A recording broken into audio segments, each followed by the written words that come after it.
happens, but Totally. sometimes it doesn't.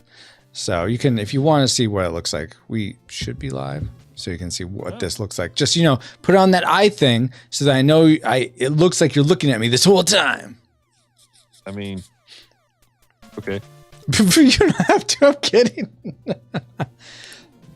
I'll just wait for the Stream Elements thing. Oh, you don't have to do it. I'm kidding. Oh my gosh, that's creepy. Stop it. Is there a problem? Yes, there's a problem. You're staring at me, and I don't like it.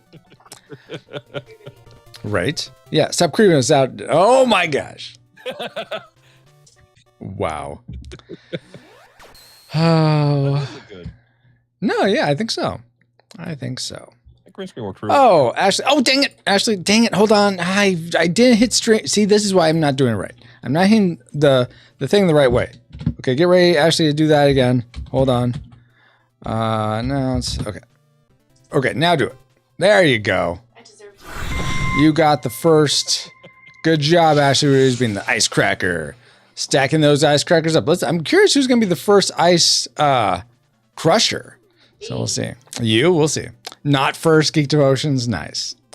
Welcome, Rewinders and Rewinder lovers. Because, wait, that could be off. Anyway, welcome to the Retro Rewind Pod, where tonight we're going to be interviewing Dallas Mora, who's part of Geek Devotions. He's one of the Rewinders, awesome member of this community, and we're trying to get to know you, the Rewinders, more and more each time we do one of these.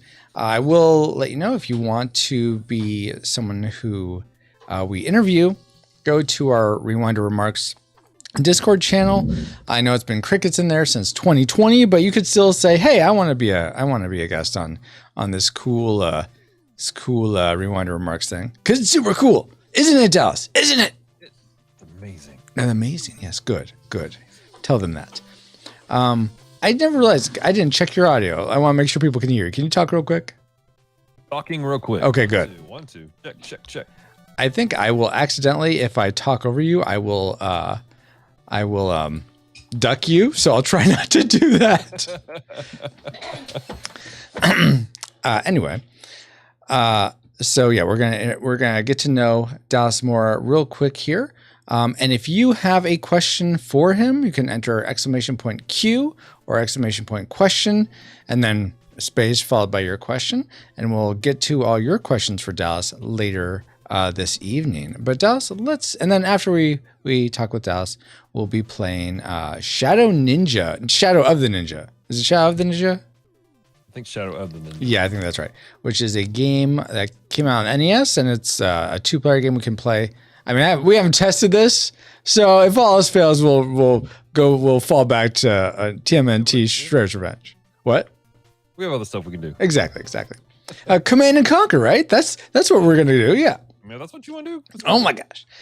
Anyway, let's get things rolling with the first question, Dallas, and that is something we ask pretty much to everyone who joins the Discord. Are you a fan of the podcast, the live streams, or something else about the Retro Rewind Pod? Hold on one second. You're coming through my ears on the other page. I'm sharing the stream out. Oh, well, thank you. That's quite kind of you.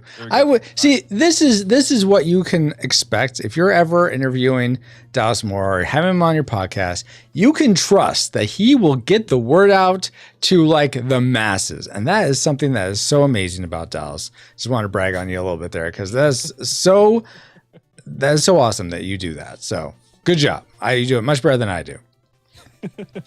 So what was your question? My question was, are you a fan of the Retro Rewind podcast, the podcast proper, the Retro Rewind pod live streams, or something else about the Retro Rewind community? Hey, Dale. Oh, man. I would say I'm a fan of the live streams because I'm here more often. Mm-hmm. I love the podcast, though. I enjoy it. It's a great way for me to decompress and relax a little bit, listen to you guys chop it up about different things. My schedule has been a little funky, and so a lot of my free time I will use to listen to podcasts. I can't because I have to do other work. Okay. But I do enjoy both. Awesome. Yeah, that's something where, especially if you're a podcaster yourself, you're an editor for a video or something, you can't really listen to podcasts, even though you want to, because you have to listen to whatever you're editing. So I totally get the struggle there. Welcome, Paul. Also, Paul has earned the Konami code while wielding the revolver of Clan McIntosh. If you have a question for Dallas and Dale, I said hi to Dale when he jumped in, but hello again, Dale. But if you have a question for Dallas, type in !Q or !question space followed by your question, and we'll get to those a little bit later tonight. All right, moving on, Dallas. So the live streams is, I think, the takeaway from there. What decade, now my next question for you, Dallas, what decade were you born and where did you grow up? I was born in the 80s. The 80s, nice, strong. I grew up on the planet Earth, and it was nice. Nice little globe out there in the middle of space. Your Honor, can I consider the witness hostile? We got a hostile witness right here. Okay. I grew up a little bit everywhere. Okay. In Texas, Oklahoma, Missouri, Louisiana. Mm-hmm. So moved around a lot. Okay. Very cool. Texas, Louisiana. Where was the other place you said? Texas, Louisiana, Oklahoma. Okay. Missouri. All right. Well, while you're growing up in those places, I don't know if you were able to really lock into anything during the 80s in those places, but did you find that you had a favorite thing about the 80s and 90s maybe as you look back? A favorite thing about the 80s and 90s? Or 90s, yeah. Or you could give me two things. As far as like entertainment wise, or just anything? Yeah, it could be the clothing, it could be the music, the entertainment. It could be that you like the number 8 and 0. What? I like breathing back in the 80s and 90s. That was really great. Okay, did you say breathing? Yeah. It sounded almost like you said breeding. I'm like, what? What is happening here? Oh, that's what I want to know. Breathing, no. Oxygen intake. Oh, oxygen intake. Okay. Yeah, no. Back in the 80s and 90s, I liked playing games. I liked playing video games. Yeah. Watching cartoons. Those were kind of my pastimes back in the 80s and 90s. Mm-hmm. Awesome. Now, before I get to the next question, I'm going to double check that the questions are being questioned, like when you guys log in. So you will see all the screen go to crap. So pardon me while I check things. Sorry, guys. Yes, look at my messy desktop. Isn't it wonderful? Look behind the curtain. Okay, the questions are coming through. Fantastic. Okay. Yeah, don't look behind the curtain. Don't do that. What are you doing that for? All right. That's fancy. Oh, and then I need to get the chat back up. Isn't it fancy? It's like the fanciest, really. And by the way, your Dixper card should still work right now. If you want to throw a card up, it will cover both of us. I think that should work. Anyway, getting back to the questions for Mr. Mora here. So video games, my next question is, do you have any secret talents? Maybe like you got the high score at Donkey Kong, or some other cool talent like that, Dallas. Do I have any secret talents? I don't know if I have any secret talents. I'm pretty expressive most of the time. Mm-hmm. I'm not great at it, but I can beatbox a little bit. Oh, you got it. You gotta give us some of that. Drop some beats. All right, let's hear. And here, I'll tell you the title of the song, and you drop beats to it. Here is the title of the song. Breeders of the 80s. Go. I don't know if that's an appropriate song anymore. Why did I tag this stream Christian? I was like, oh, well, Geek Devotions, he's Dallas. Hey, we're supposed to be fruitful and multiply here. So, hey, let's go. No, so like, first, like when I was a kid though, I was ADD just kicks in. I made noises. And so okay.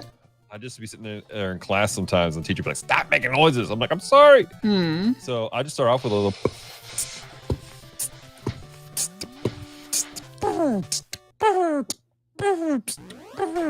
Boom.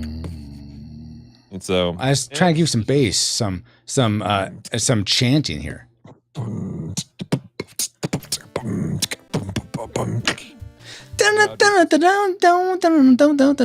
Noises? What? Trumpet noises? Yeah. Oh wow, that's really good. Oh, that's cool. when I was in junior high, I was in band. Uh-huh. And we did this song called Spania. Okay. And I was playing drums, and when I was at home practicing, I would do the trumpet sounds of the band while I was trying to do the drums. Mm-hmm. So it was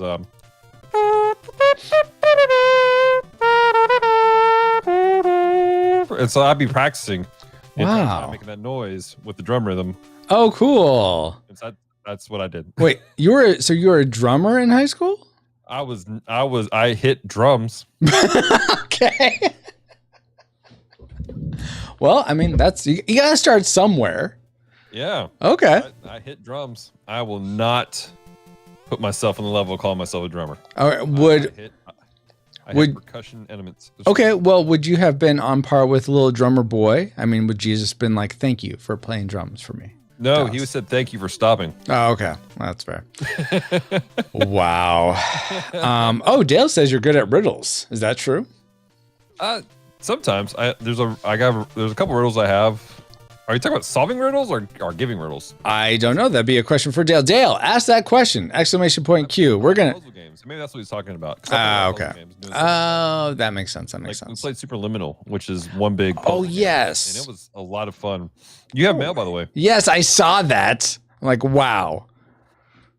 Thank you. I keep getting this thing for, okay, this is totally tangential. It has nothing to do with Dallas, but I'm going to get on a little like diatribe here. I keep getting this mail from MetaMask, wherever that is. It's some crypto thing. I don't remember signing up for it. So I don't know why I keep getting email from it.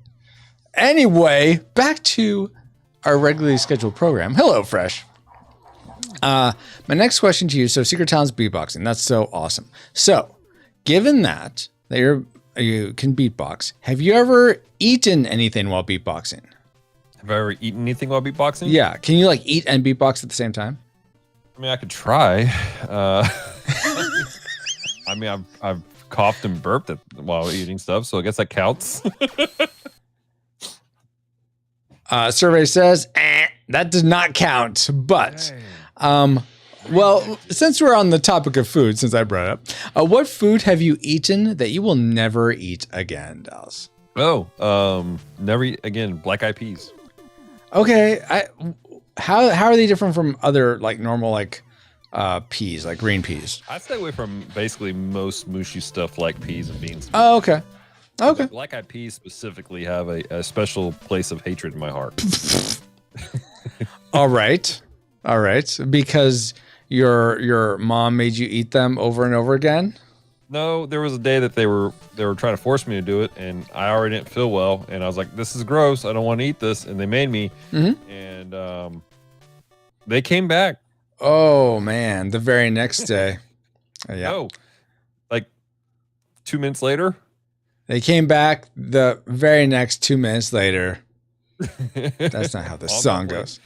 I was trying to do I don't know if you've heard this song. It's like the duck came back the very next day and hey, got any grapes? Yeah, exactly. Got any grapes? The cat came back the very No. This is a duck that comes back. He wants grapes from a lemonade stand. Nope. Yes, look it up. Cat. It's there. You can see it for yourself. Came back the very next day. I think Okay. he's doing a different song. That is a different song. I was trying to do this other one, but I think I used that tune, which is why it's confusing. Hey, Apple Dance. What's up? All right. Well, now that we've gone through lima beans, beatboxing, video games let me actually circle back to that. Favorite thing about the A's being video games. Was there a particular console that you really enjoyed playing, or do you really enjoy the arcade scene or something like that? It was whatever I had. I just like games, period. Oh, okay. Cool. I had a Sega Genesis. Oh, nice. Played the mess out of Sega Genesis for a long time. I had friends that had other systems. Okay. Super Nintendo and everything like that. I had an NES for a short while. I had Game Boy, and I played the mess out of my Game Boy. Like, nice. I batteries. Yeah, because it took 4, right? Yeah. Yeah. It still lasted longer than the Game Gear. The Game Gear took like 8. Yeah. Let's not pour salt in that wound. It was such a great system. Yeah, it was. Like, plugged into a wall, and at that point, you might as well have a TV. Yeah. That's why, like with the Switch, it's great that it's portable, and it will certainly last longer than a Game Gear would. but I just enjoy like seeing it on the big screen. I don't. Right. I don't care what's with these kids today and like seeing like games mini on their phone. What's fun about that? You can't see anything.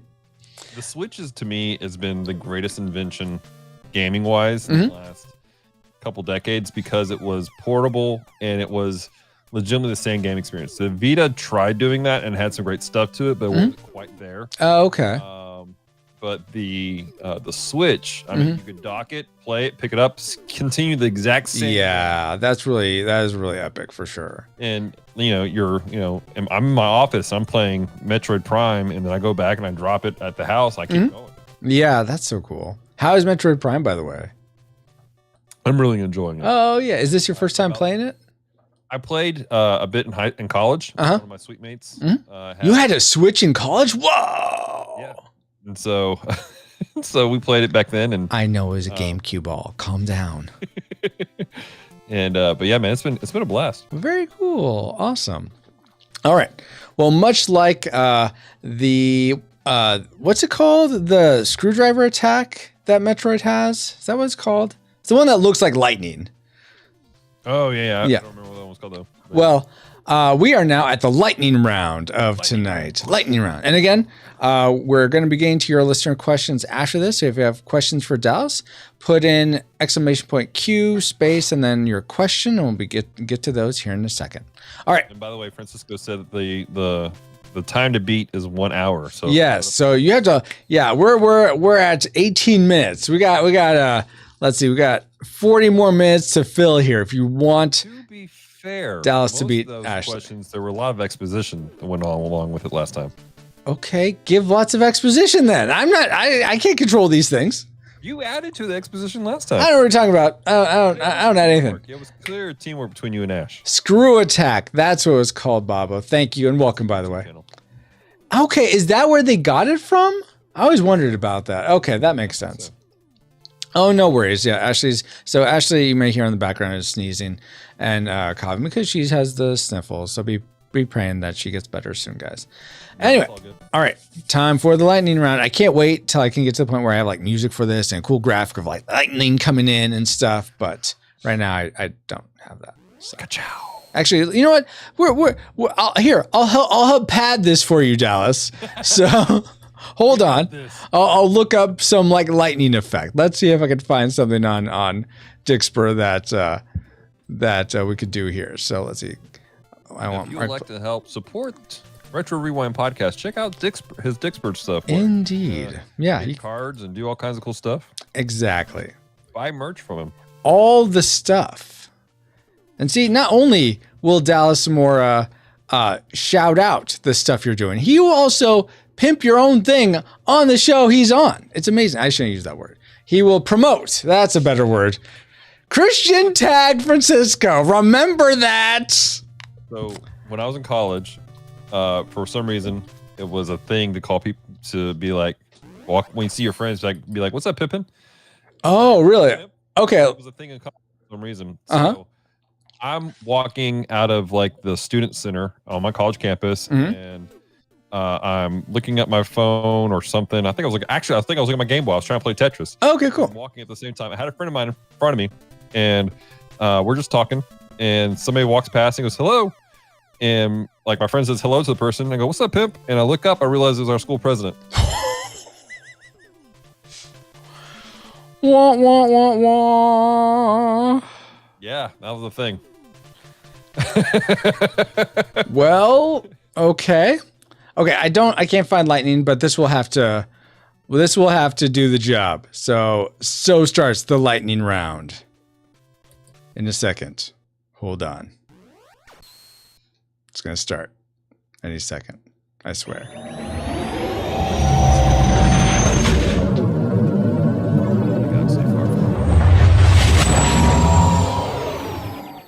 There's so much sound. Lightning round? Does that work? It was like a going through hyperspace thing. I know it's not the same at all. Whatever. Yeah, some lightning. Okay, whatever, guys. I'm trying. Oh, I forgot to say I should start this. Wow, Francisco. Maybe have Dixper running so people can play cards. Way to go there. I have it so I can test, but I didn't have it going so that would work. Okay. Anyway. Yeah. Womp me all you want. Thanks a lot. What was that, Dallas? I don't hear the sound, so this is great. Oh, trust me, it's better this way. Okay, lightning round commencing now. Pizza or burgers, Dallas? Pizza. Books or movies? I'm sorry, you broke up on me. What'd you say? Can you still hear me? Yes. Okay. Books or movies? Movies. Video games or board games? Video games. Cats or dogs? Dogs. Seinfeld, Friends, or The Office? You have to pick one. Death by Seinfeld, I guess. Death by Seinfeld. Wow. Dragons or unicorns? Dragons. Mega Man or Castlevania? Ooh. Mega Man. John Williams or Hans Zimmer? Zimmer. Pokemon train card game or Magic the Gathering? I'm more familiar with Magic the Gathering. Okay. Star Wars or Star Trek? Star Wars. And last one, Teenage Mutant Ninja Turtles or the X-Men? Oh, X-Men. Wrong answer. That's fine. So ends the lightning round. Okay. Oh my gosh. Okay. Make it wrong. Yeah, you could have continued past this point, but now we gotta be done. All right, guys. Yeah, Holy Quantum Leap Batman. Exactly, Dale. All right, time to get to your questions for Dallas Panda Marshall Mora. Is Panda part of your actual? Is that an actual middle name? Is that an actual middle name? Yeah, like is that on your birth certificate? No. Okay. It's not, but it's amazing the number of people who think it is. Well, I mean, I don't know, but Marshall is your middle name? It is. In fact, Marshall, I have two birth certificates. We actually changed my name. Oh. Originally, I had one L in Dallas and two L's in Marshall. Oh. And we changed my name to two L's in Dallas and one L in Marshall. Oh, interesting. Okay. Mm-hmm. Yes, of course people think your first name is Bob. You go by that's our Bobo. All right. So let's go to question 1. If I can get it to work. All right. Questions from you guys, the audience. And ignore that blank question. The question was blank, but it's okay. Okay, first question from pauljpirates.com. What is your favorite movie of all time? Ooh. Oh, man, all time. That's a hard one because I just like watching several movies. Like you watch several movies at the same time? Sometimes. I have. I got Bombshell to do. I got Geek Devotions. I got Retro Rewind Podcast. Just put them all at the same time. I got them all there. No. And Young A.A. Jones Chronicles on 2x speed for good measure. I got to do 3x speed for that one. No. I would probably say, just because it has a special place in my heart, Batman from 1989. Okay. Very nice. What would you say to anyone? Would you say, let me ask you this. If someone said, no, Christian Bale Batman, so much better, or oh, no, Ben Affleck Batman, so much better, what would you say to, not that you necessarily, don't give me this, we agree to disagree.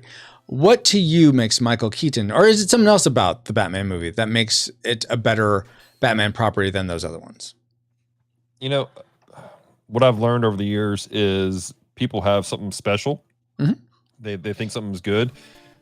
Because it hits something specific for them. Yeah. There are things about the Christian Bale Batman that some people, man, they love it, and it just connects with them. Mm-hmm. I know people that, for them, Batman will always be Adam West. Yeah.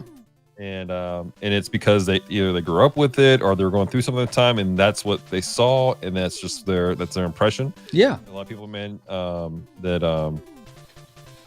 the Batman animated series, Batman will be back. Oh yeah, with Kevin Conroy. Yeah. And so Kevin Conroy will always be the voice of Batman for me. Yeah. But for me, it's a lot of it's just wrapped up in what was going on when I saw that first Batman. Mm-hmm. I liked Batman. I watched the Adam West Batman, but that particular Batman back in 1989, it was an event. Mhm. I was 5 years old. My dad picked me up from daycare, took me to go wow. see the movie in theater. It was the first movie I remember seeing in theater. Oh, wow. That's going to leave a big impression then. Yeah. Exactly. We came home, and my mom had spent the entire time while I was out there decorating the house to have a Batman-themed birthday party. Well, that's really like right on the line. What if you ended up paying that movie? Well, that'd be one thing. So, but it was just a great time, and so there's a lot of aspects I like about it. I just like the way that he portrayed Bruce Wayne. Yeah. Portrayed Batman. That was the first time you saw a serious Batman. Yeah. Portrayed. Mm-hmm. It wasn't just campy. It's like, yeah, this is tough Batman, and so I just have an emotional connection, and I think most people, they just say the absolutely. same thing.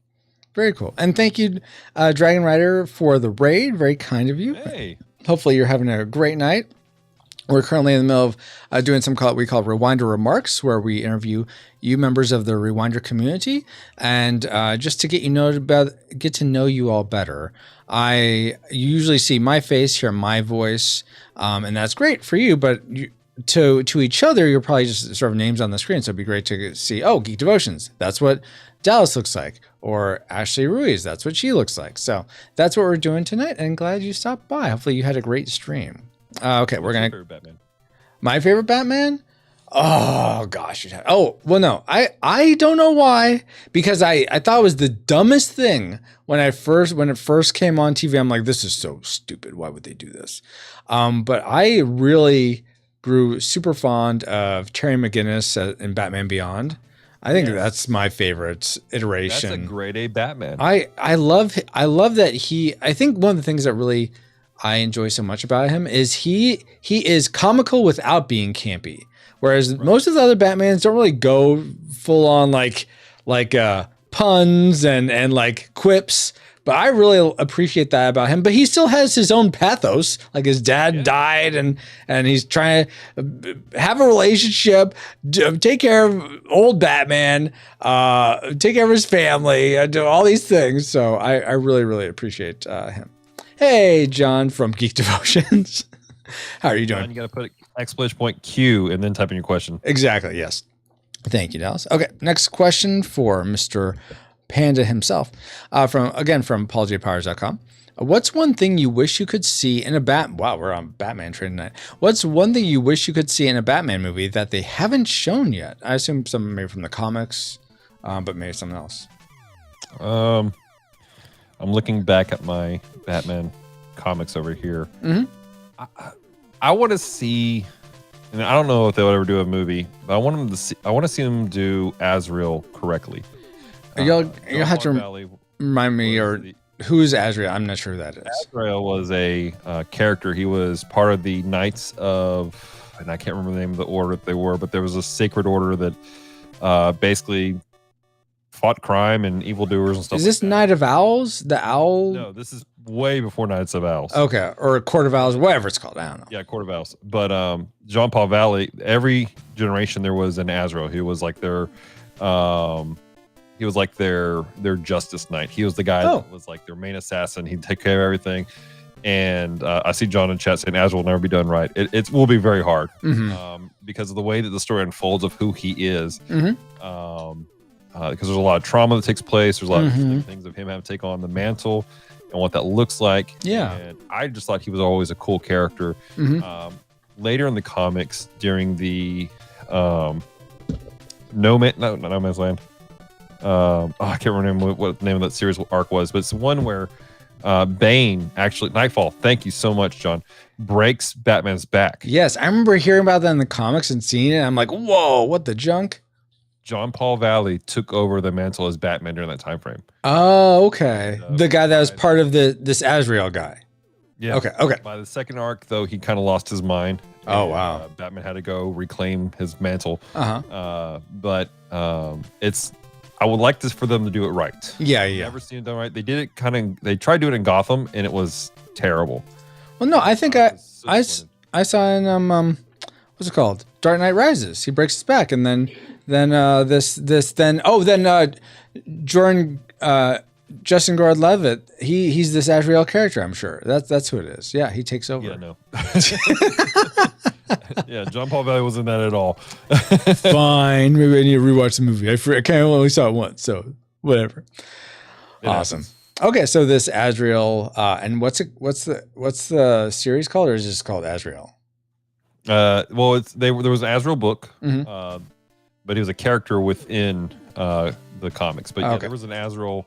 I think there was only one volume of Azrael. Okay. Yeah. Very cool. All right. Next question comes from PaulGPowers.com. He's on a roll tonight. This is another Batman question. If you are going to live in the millennium, a millennium question. All right. If you're going to live in the millennium, do you think you'll be able to live all 1,000 years? And do you think you will have direct access to Jesus himself? Wow. I think we'll have direct access to Jesus. As far as what it'd be like, I have no way of speculating. Why not? It doesn't tell us, man. There's nothing there to tell us. That's why it's a speculation. So speculate. They have the answer. It's lying.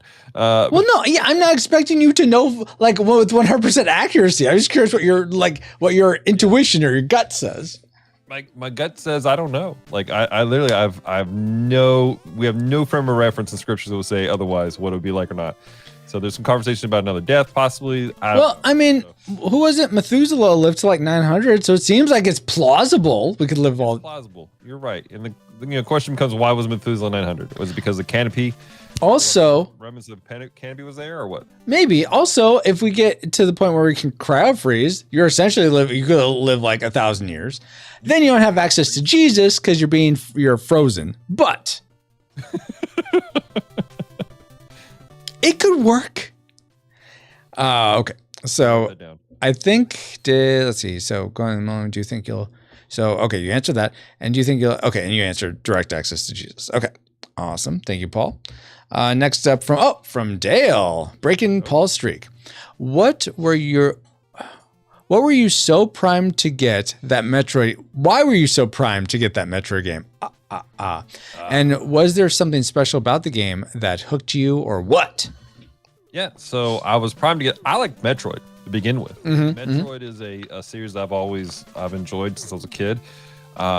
So years ago, when I was a young man, my family went through a really terrible time frame, and we were technically homeless for a couple years. And I didn't have a lot. We had a family that one of my family members took my mom, my sister, and I in, thankfully, and they took care of us and helped us through that time frame. But one of the things I had during that time frame was my Game Boy Color, and I had a handful of games. So one of those games I had was Metroid 2. Yes. So I played the mess out of Metroid 2. Metroid 2, Tetris, and Pokemon were my go-to. Nice. For that time frame. And so I've had an affinity for Metroid, and I didn't have the systems to play Metroid when I was younger necessarily. All I had was Metroid 2. But when I was in college, my buddy had Metroid Prime, and so I played some of that. And when Metroid Dread dropped, I jumped on it like a hurricane. Yeah. Did you ever beat it? Not completely, no. Oh, okay. But it's a fun game. It is legitimately it's a creepy game too. Yeah, I think I remember watching you stream it once or twice. Legitimately, my heart was racing at times. Not because I'm scared, but because it's just like you're so intense, like trying to get through some stuff and some of the enemies. It's a great game. And then Metroid Prime, what I love about Prime is it's such a deviation from the usual thing. Normally, it's a 2D platformer. Whereas this is a first-person shooter, and it's really just it's a fun game. It's built really well. There's a reason why people have been wanting this for a long time. Yeah. I've never played the other renditions of Metroid Prime because it's its own mini series within the Metroid world. But I hear that they were great all the way through.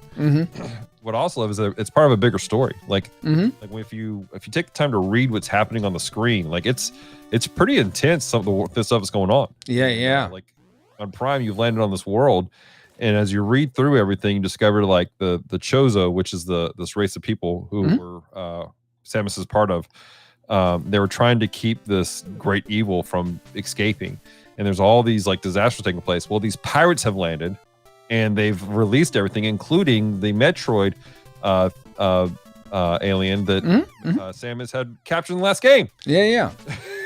So a lot. It is a lot. The only little anecdote I'll add to that, just from my perspective, is we had Metroid 2 on the Game Boy as well, and I think I just had never played Metroidvanias weren't really a thing then, and I hadn't played the original Metroid, so I was getting lost. I didn't know what to do, and I'm not going to read the instruction manual. Why would I do that? So I just sort of played a little bit of it and put it down. It didn't really strike a chord with me at all. But that's so cool that you had such a connection to that. And that makes sense why you'd be so inclined to get Metroid Prime. Very cool. All right. And just to answer a couple things I saw, Dale says Bruce and Nightwing had a really big falling out after this, after the Azrael stuff, I think is what he's referring to. They had several falling outs, but that was one of the big ones that they had because he didn't necessarily agree with John Paul Valley taking over the mantle of the bat because John had some known mental issues. But for Bruce, he felt like he was the only one who could carry the mantle because he knew that Dick was too pure gotcha. to be the bat. Oh, that's fair. That's fair. John said to Paul, we already do have direct access to Jesus, sir. And then Ashley said, the game Metroid Dread was intense. I remember watching my brother play it. Oh, yes. All right. Next Probably up. lost the game.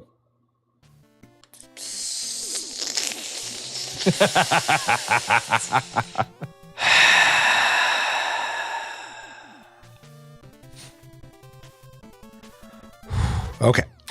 Carrying on. It was fun. You know, it was fun having you while we did Dallas. I think we're going to be done with Dallas now and get to just the Francisco show. That's what you really guys want, right? I'm kidding. All right. Next question from PaulJPowers.com. What's your favorite Bible verse and why? My favorite Bible verse?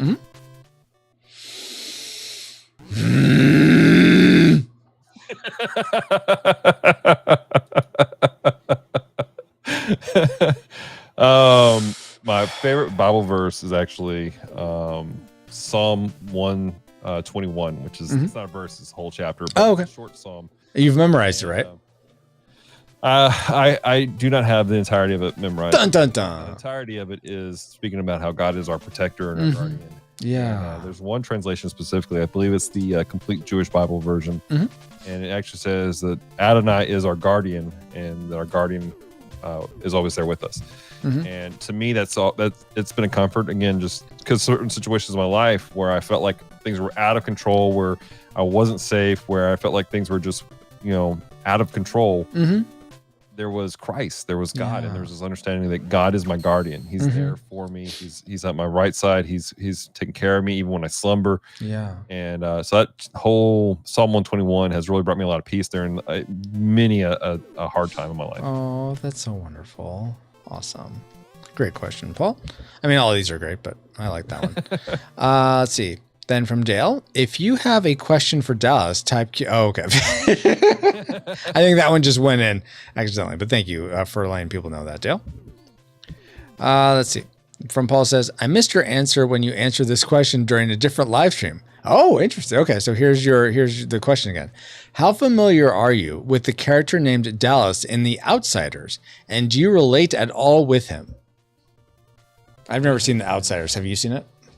Well, I read the book and I watched the movie, but it probably has been since like 1999 since I did either one of those. Oh, wow. Okay. I cannot tell you if I relate to him or not. Okay. So there's your non-answer, Paul. I remember the character. So, Fair. it's so rare. You don't see Dallas a lot. Is this really what we're doing now? Team Womp or Team Smoyo? Oh, Womp. I almost wore my Womp shirt, but it's a little tight. So instead of wearing my Playing Games with Strangers shirt.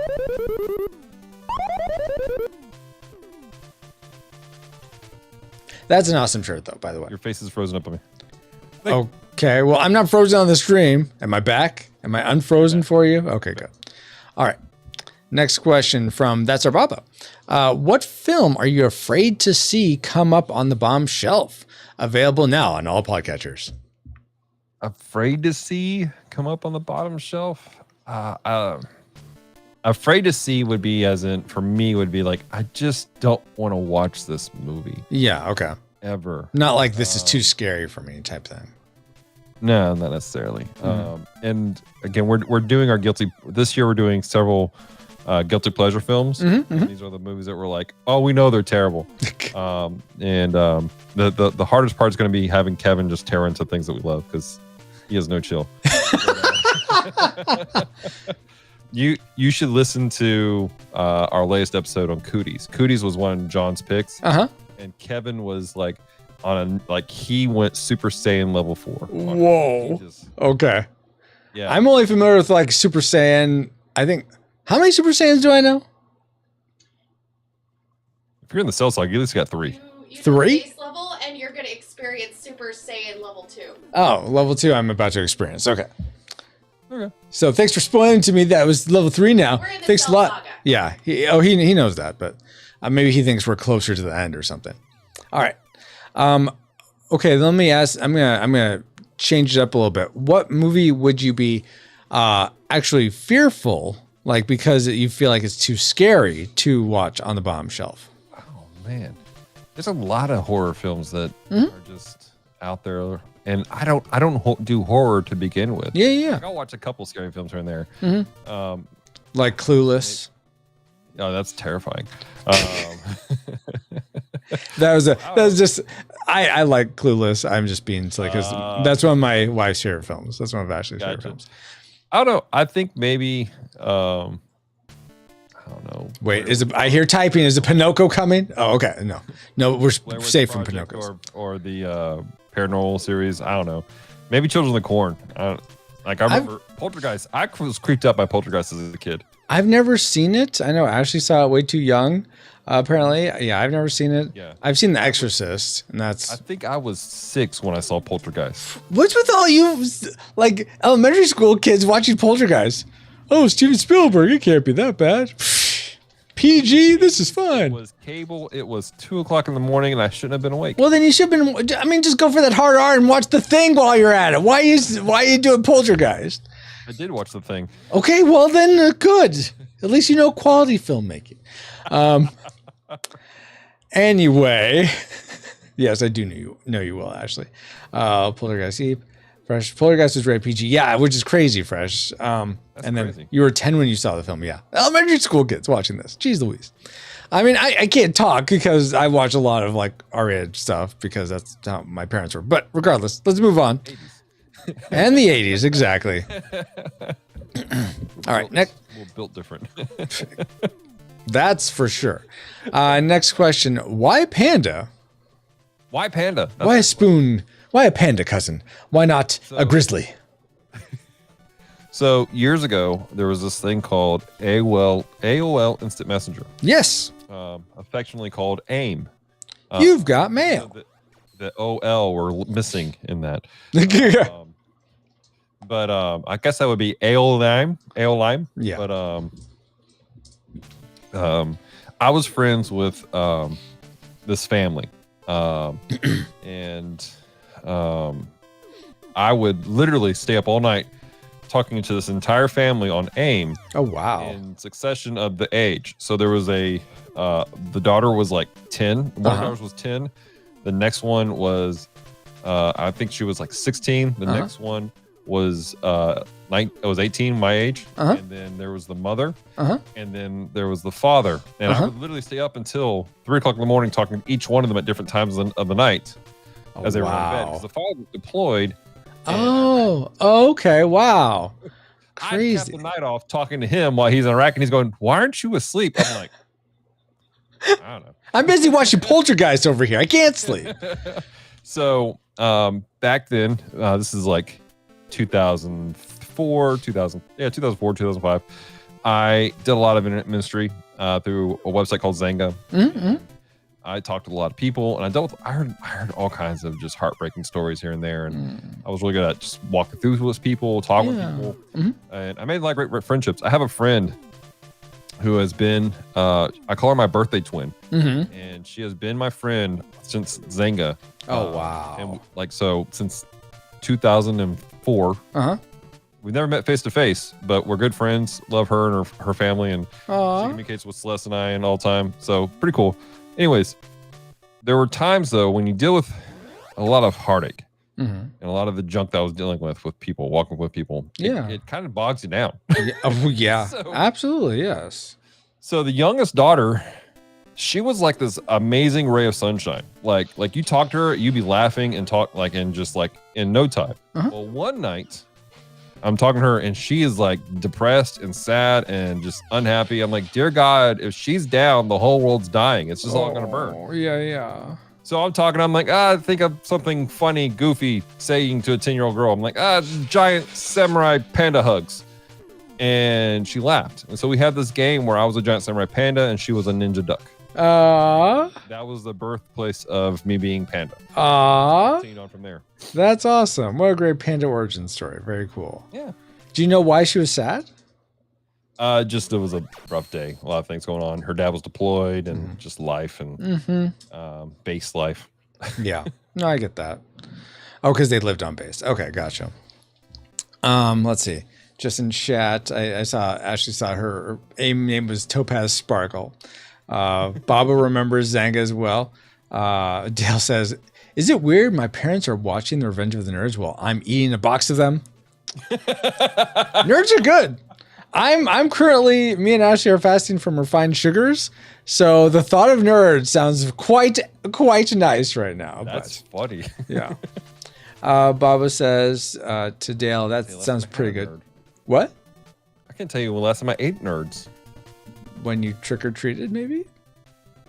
Back in like 2000? Sure, yeah. Then, yes.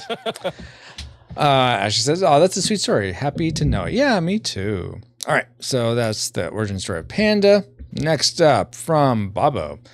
Okay, you were just instructing how to do that. Thank you guys for being like right there with how to do this. Now, this question comes from John from Geek Devotions. What is your favorite Weird Al song? Ooh, good question. Favorite Weird Al song. Oh, let me help you first. What's your favorite Weird Al movie? He did movies? Yeah. One. That's why it's a softball, Dallas. Mess with you. No, so I don't know. I don't know if I have a favorite Weird Al song. I have quotes that like there's just portions of my life that I just quote portions of it. Like I'll randomly just start saying Amish Paradise. Or Celeste and I will be talking about something and like when we talk about some food and it's because we like to experiment with food and I'm looking at I'm just like just eat it. Yeah. So or I'll be like, I'm fat. Something that recently, I don't know why this seems to be coming up more and more, but I think it's usually Ashley or sometimes one of the kids will say, "And you know why?" And I'll say, "Because I had my tray table up and my seat back in the full upright position." And I don't know why. It has nothing to do with anything other than it feels like the perfect lead-in. But yeah, Fresh says, "Eat it." He really likes. And John says the correct answer is Word Crimes. Word Crimes is pretty good. I know that song. It's one of his newer ones. I think that was on Mandatory Fun, that album. But yeah, Paul says that's a great one. Word Crimes makes me happy, says Baba. Random Weird Al references. It's the best. It is. Let's see. And then Bob says I'm partial to King of Suede. I don't think I've heard of King of Suede, but it's awesome. The good one. So it sort of depends on your mood or what's going on to be your favorite. Is there one that you recall listening to a lot? I'm a big Michael Jackson fan, so probably Eat It. Yeah, I like it as well. All right, next question from Fresh says, have you been overseas? If yes, then where? I have actually. Oh, cool. I went to the Philippines. Oh, when was this? This was in 2020. Okay. 2019. Right after the Halloween trick or treating got the nerds, you went to the Philippines. Yeah. 2019 is when I went to the Philippines. I went under the guise of filming some support videos for an orphanage in the Philippines, but really I was there because so my pastor's daughter was in the Philippines and she was serving at this orphanage for a couple years, doing some great stuff there. And the young man that was going with me to help film happened to be her boyfriend. Went to propose, and that's really what I was there for. Oh, so you were filming the proposal, essentially. I did not film the proposal because the dude's awkward to get out and wouldn't do it in front of a camera. So, why were you? I'm sorry. So why were you there then? I was supposed to be there to take pictures, but it just didn't happen. I was there to make a video for the orphanage, and he was there to help me do it. So they flew you to the Philippines to not film them proposing. Yes. Wow. Okay. Wait. I was making a video for an orphanage. Oh, so you were making an actual video for an orphanage? I was doing that. Oh, I thought that was the ruse. I thought, oh yeah, Dallas, he has to go make this video for this orphanage. I thought that was orphanage. It was really there. Okay. I guess I thought that was that whole thing was a sham just to get you over there to not take pictures and not do video of this thing.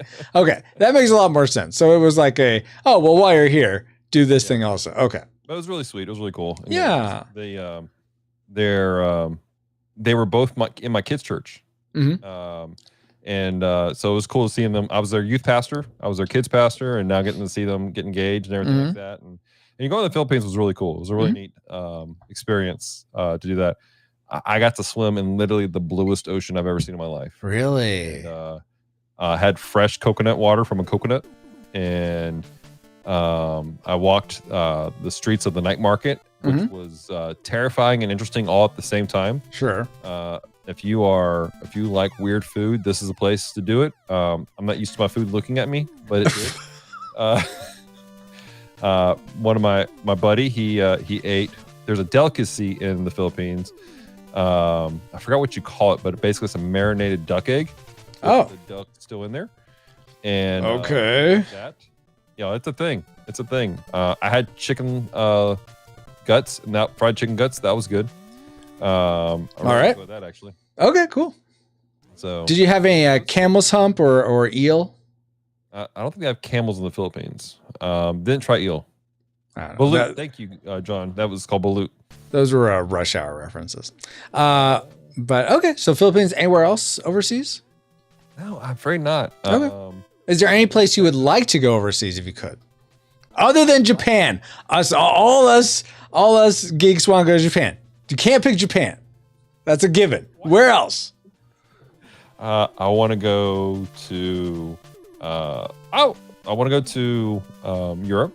Okay. I like to travel Europe. I like to go to London and surrounding area. Yeah. I would like to go to Scotland. Okay. I got a friend of mine out in Scotland I'd like to go see. Like to visit Ireland. I would like to visit a particular town in India. A buddy of mine is there. No, Kevin's not in Scotland, Paul. Yeah, well, he was in Ireland for a little bit, right? Yeah. No, I got a buddy of mine. He's a missionary in Scotland, actually. Okay. And so really cool. He's actually been on our show. Geek cool. But I like to go to visit a particular area in India. Where else? I would like to visit Mexico.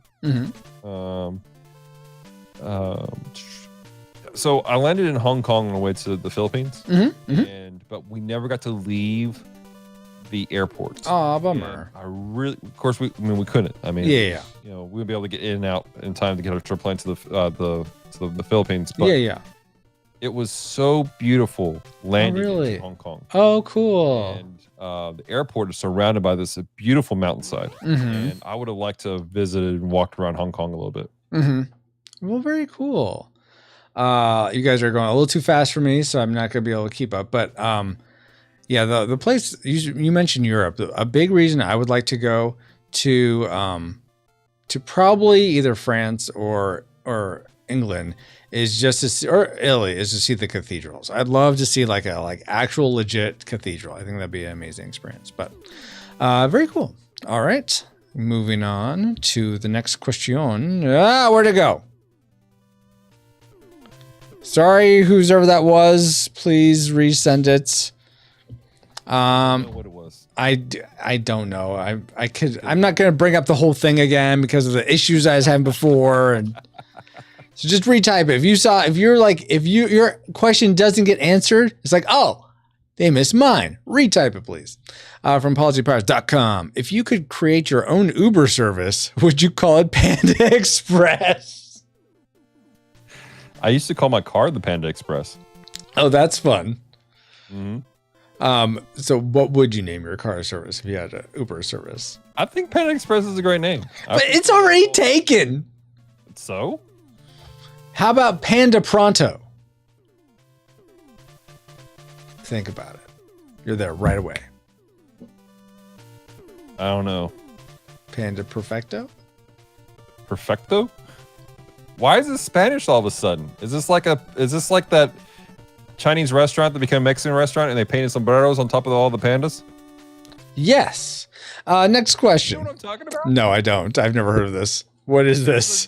There was a Chinese restaurant that closed down and they put a Mexican restaurant in it, and there was this mural they didn't want to get rid of. So they just painted sombreros on top of all the pandas.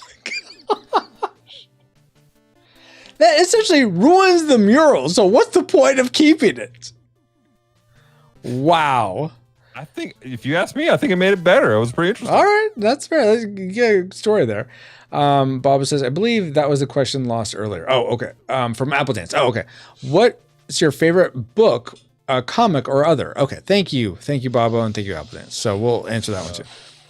Favorite book or comic? Yeah. It It could be what's your favorite book? It could be a comic book or other type of book. I think is what she meant. Right.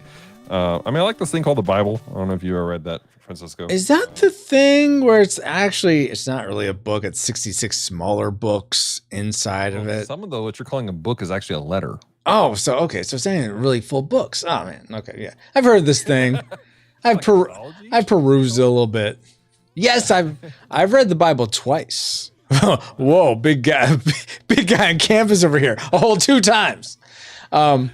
No, it only took me probably about 5 years in total for both times. But hey, I tease my our we read allegedly team because I'm a very poor reader. I'm not very big on reading whole books. I'll read comic books quite often, and but just I have problems. But the only book I really read on a regular basis is my Bible. Oh, that's so great. And so, but that being said, as far as comics go, yes, Bobo, there is a graphic novel version of the Bible. I believe Ben Avery wrote it or something. I have it. Oh, okay. There you go. I have all 3 volumes. Ben Avery actually helped with it. Yeah. That's what I thought I just said. Oh, okay. I didn't hear you. You weren't listening to me cut you off? Why not? Oh, man, I'm so sorry. Continue, please. I'll try to be quiet next time. I'll try to be quiet during this interview when you're asking me questions. No, but as far as books, I really enjoyed the Cable, the early version of early Cable books. Like the X-Men's Cable? Mm-hmm. Oh, okay, cool. I really enjoyed, there was a whole story arc called Messiah Complex and something else, something Hope, where Cable was having to protect Hope, and she kind of became his surrogate daughter. Oh, cool. And he raised her. I really liked the New 52 Batman and Robin story arc. That was pretty cool. And the New 52 Batman story arcs, those were really solid. Court of Owls came out of that. And that was a solid storyline. Very cool. So. Paul says, I read the cover of the Bible so many times. Nice. Well done.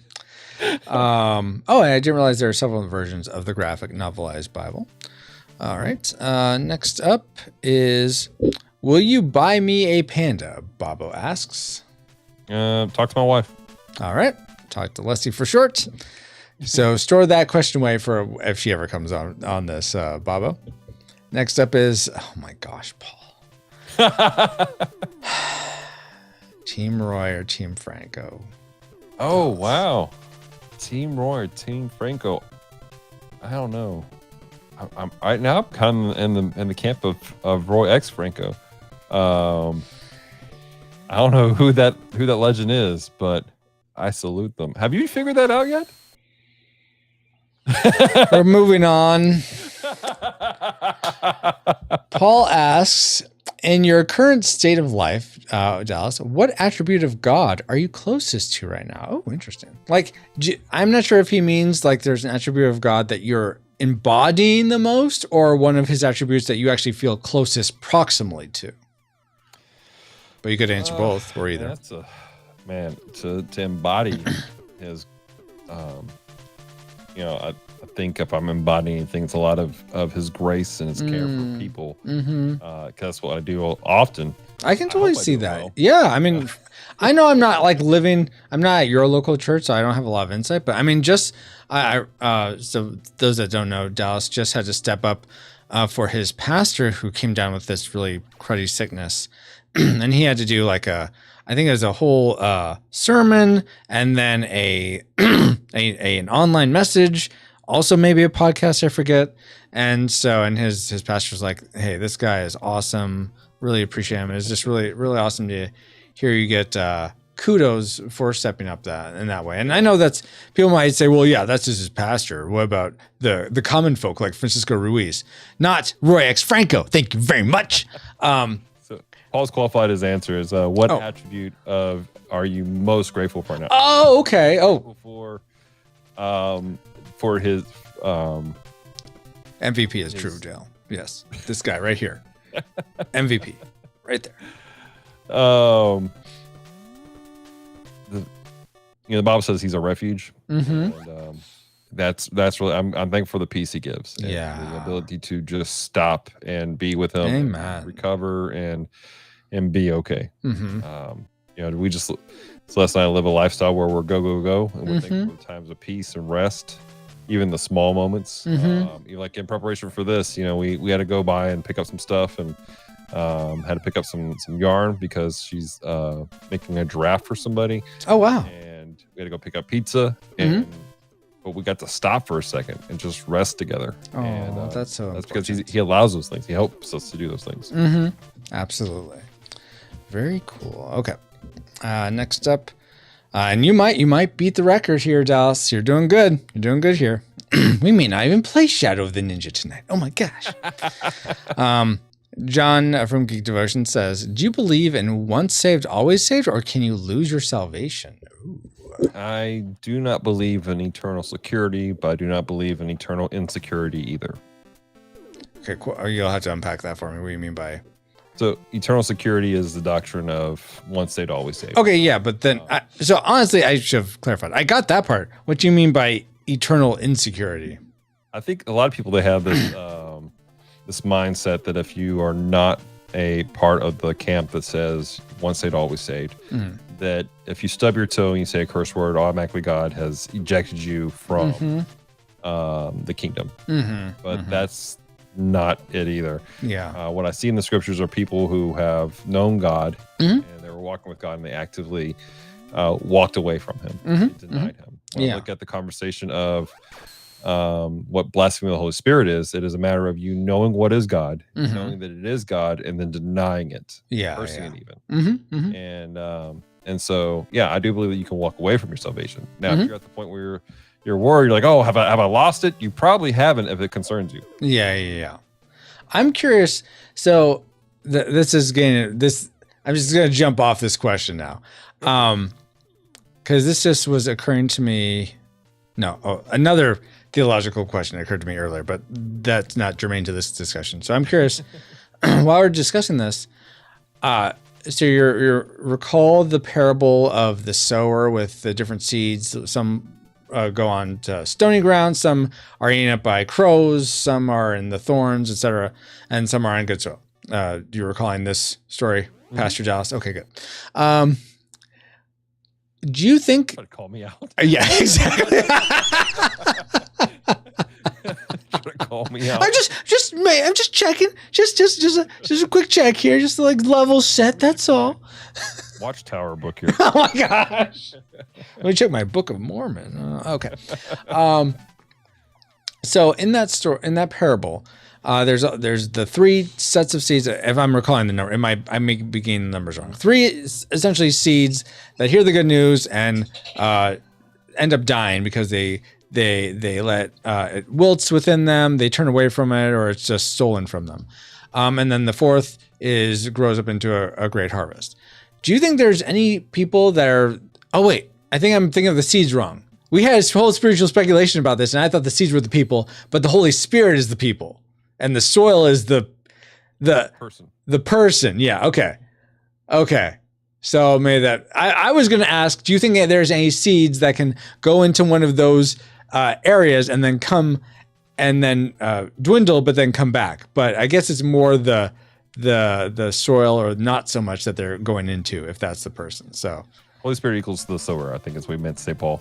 But Paul says that if anything, that parable, it does confirm it does lend itself to my argumentation of how this works out. You have the seeds that are sown out. That's giving the gospel, presenting the gospel. Yeah. And the seed is the gospel, right? That's what the seed is the gospel. Okay. And it lands on rocky ground. It never takes root, doesn't grow. But then it goes and lands on thorny ground. Well, it shoots up, but the cares of life choke it out. It dies. Yeah. And those are the people who, man, they go, yes, I follow the Lord, and it's still planted. It's wait. But here's the thing. Yeah. If the seed is the spirit, how can it be choked out? Huh? That the plant is choked out. Yeah, which comes from the seed. But if the seed is the Holy Spirit, how can it die? So, the seed is the gospel. Yes. That's what we said. Yes. Okay, the seed. Okay, how can the gospel die? Sorry, I misattributed. It grows in a person that grows up as it shows fruit of salvation. That's the idea. Okay. If we're going to take this and just run wild with it. Yeah, let's go. Come on. The fruit of salvation. It shows, hey, there's growth here. This God has done a work here. This person has been redeemed. They have shown faith in Jesus Christ, and has it grown because they've surrounded themselves, or they are in a place where the cares of life have choked them out. Whether that be they've not gone through the process of removing things in their life that are holding them back from walking with God fully, or maybe they're just in a really terrible situation that chokes them out, chokes out that fruit, and it dies. Okay. So, but I guess. And Paul wants you to reread that parable. I should reread it, Paul. Good point. All right, fair enough. I guess I'm getting stuck on, if the seed is the word of God and the seed grows, then that's like saying the word of God is growing in the person, and then it's choked out, but the word of God can't be choked out. So that's why I get confused, thinking the seed is the person. Because I'm thinking, okay, if the seed's growing into the person, then this new Christian is growing as the seed is growing, then that's choked out or eaten by the crows or buzzards or whatever. Are you getting up the scripture? Is that what you're doing right now? Yeah. I got you covered. All right. There we go. All right. So they asked Jesus. This is Matthew 13. I'm reading out the English Standard Version. This is much better than 80s breeders. Thank you. It says, "Hear the parable of the sower. Okay. When anyone hears the word of the kingdom and does not understand it, the evil one comes and snatches away what has been sown in his heart. This is what was sown on the path. As for what is sown on rocky ground, this is one who hears the word and immediately receives it with joy. Yet he has no root in himself, but it endures for a while. And when tribulation, persecution arises, the account of the word immediately he falls away." So this is a person who receives the word. And you're minute. You're like minutiating it. You're like, this is this item. He's talking about situationally. No. I think Jesus meant for us to like pick apart his parables. Yeah. Okay. Yeah. I'm kidding. That's not true. No. And so, verse 22, "As for what was sown among the thorns, this is the one who hears the word, but the cares of the world and the deceitfulness of riches choke the word, and it proves unfruitful." So it's almost like I guess it chokes it from getting into the person, or the person really being able to, almost like if it's the word is a gentle whisperer, and then the world is this loud shouting. You can't really hear the word. It's sort of like drowning it out almost, I guess. Kind of. Okay. Kind of. And verse 23, "As for what was sown on good soil, this is the one who hears the word and understands it. He indeed bears fruit and yields. In one case, 100-fold, in another 60, in another 30. Okay. Thank you for rereading that for me, Dallas. I think I'm starting to understand it how it was intended. Just give me a few more years. We'll get there. I mean, this is just what Jesus explained it. Yeah, exactly. Yeah. Fair. All right. So I believe, back to the original question from John, that you don't believe in once saved, always saved, but there isn't this like, oh, well, you made a mistake and now you're toast. That's what you're saying. Okay. Cool. Thank you, John, for that question. Albadan says, what's your favorite devotion you've made? Oh, that's a good question. Oh, my favorite devotion I've ever made. The the Taco Bell cheese fry commercial. Nice. That's great. That is a great one. Simply because of the amount of work that went into that, and it was based off of a you can't do anything with this. Mm-hmm. If you want to share it, I can pull it up. Just share it to. Okay. And I'll do that.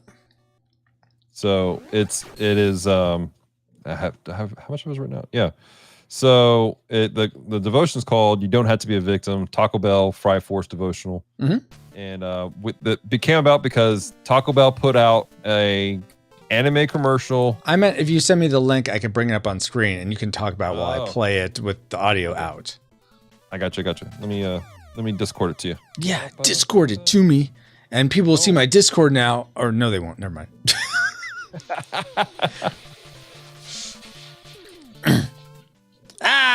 Crap. Hold on, guys. We're okay here. It's okay. Everything's okay here. I'll be all right. And let me mute this. All right, continue, Dallas. So, is your favorite devotional? Yeah. And again, part of it's my favorite simply because of the fact that it birthed out of you can't do anything with this conversation because it's a commercial, and then there was a one-shot manga, and so I was like, watch me, and we ended up doing a lot of things. I got Drew and Jacob to do a review on it, on the anime. That's awesome. I got Branson, who's one of my writers, to do a review on the manga. Of course, I did a whole devotion on it. Very cool. I'll read it off my website. The story of the Taco Bell that Taco Bell has laid out is actually pretty interesting. It has left me not just wanting crispy potato, warm cheese dip, but an actual series based on the story, because it was actually a pretty lit story. That's awesome. The story surrounds a young mech pilot who suffered significant loss. Her brother was taken away from her amid a battle by alien kaiju that was trying to rob the world of Taco Bell nacho fries. This left her with two choices: be a victim and live in despair, or take the experience in stride,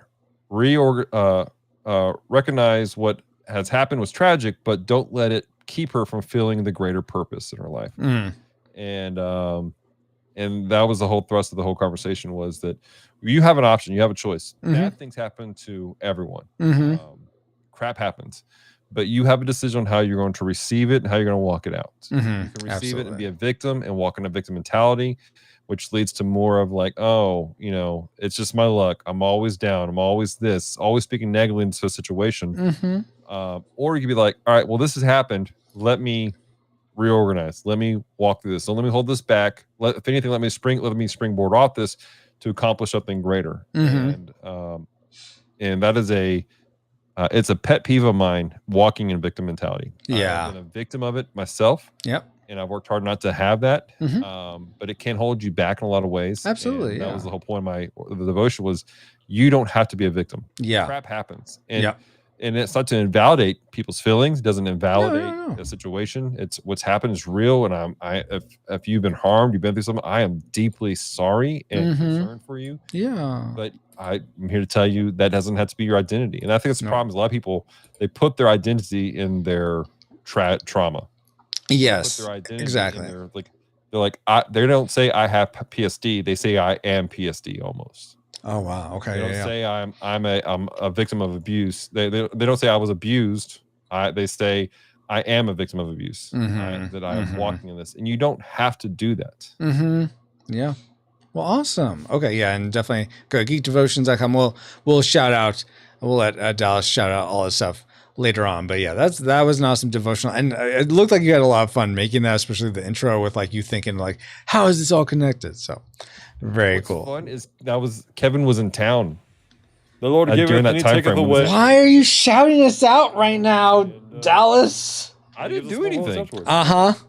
And it was Paul did it. What am I playing? Oh, am I playing? You're playing. No, that looked like Enter the Gungeon to me. But Enter the Gungeon, I think. Yeah. Anyway, moving forward. Paul said that it tastes so good, but it's so bad for me, the nacho cheese fries. My identity is in my website. Nice one, pauljpirates.com. All right, good question, Apple Dance. Next up is from Apple Dance also. Are you excited for the Breath of the Wild sequel, Tears of the Kingdom? I am. I'm excited about that. It looks like it's going to be a fun game. I enjoyed Breath of the Wild. It's being open world. It's a little bit different than your traditional Zelda, obviously, which kind of threw me off at first, to be honest. I like a linear story. Yes. As much as playing Metroid is not a linear story at all. I like a linear story, except when I don't. But I liked it because I could take my time with it. Yeah. Explore the world and do some stuff. Very cool. And are you hoping for the same with? How do you feel about like the voice acting? Apparently, that's a new thing, right? That everything's voice acted in Tears of the Kingdom, I think. Yeah. I mean, there was voice acting throughout all of the first Breath of the Wild, also. There was. I didn't play super far into it, but I just remember lots of like anime. Ha ha ha ha. No. So the cutscenes, there was a voice acting throughout all the cutscenes. So when Guardians, when you would meet, when it would do the flashbacks with Zelda and she's talking with Link never talked. Now, if you tell me that Link all of a sudden has a voice, I don't know. I'd have to hear it. Okay, all right. If you could pick a voice actor or a celebrity actor to voice Link, who would you choose?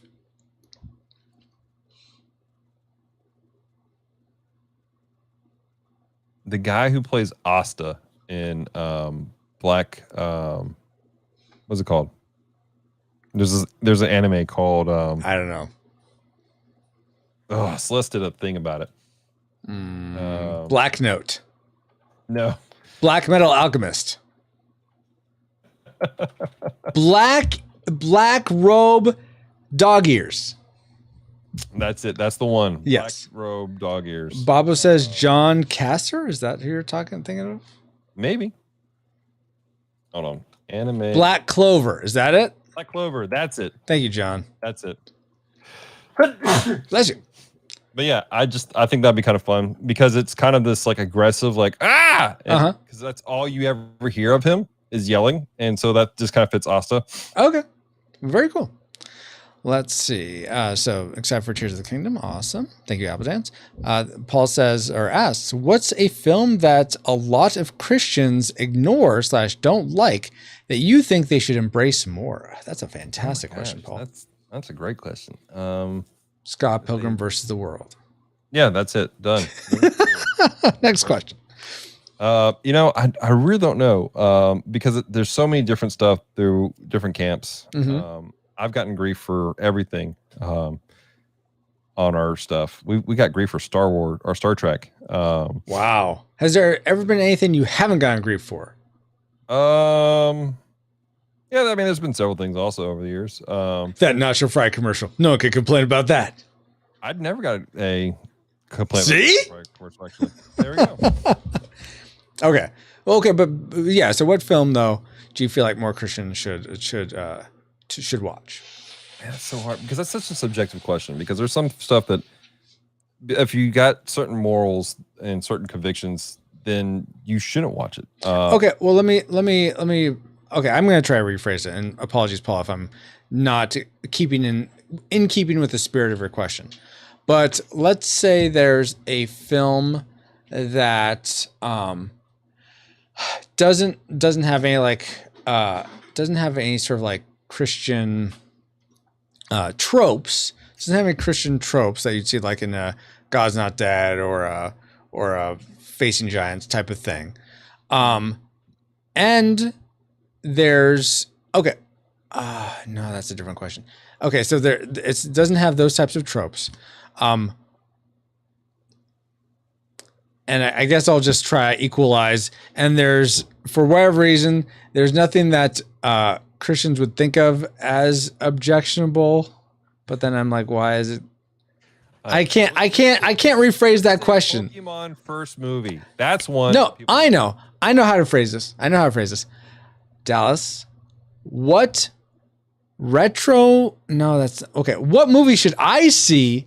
What movie should I embrace? I'm a Christian, but what movie am I ignoring that I should embrace more? Basically everything Disney you've hated. Monty Python and the Holy Grail. Get out of here right now with this. Why did I ask that question? Okay. What movie do you think you should embrace more that you're not giving a chance? Should embrace more? Yeah, that you feel like you're not giving it a chance. Maybe you don't give it a fair shake.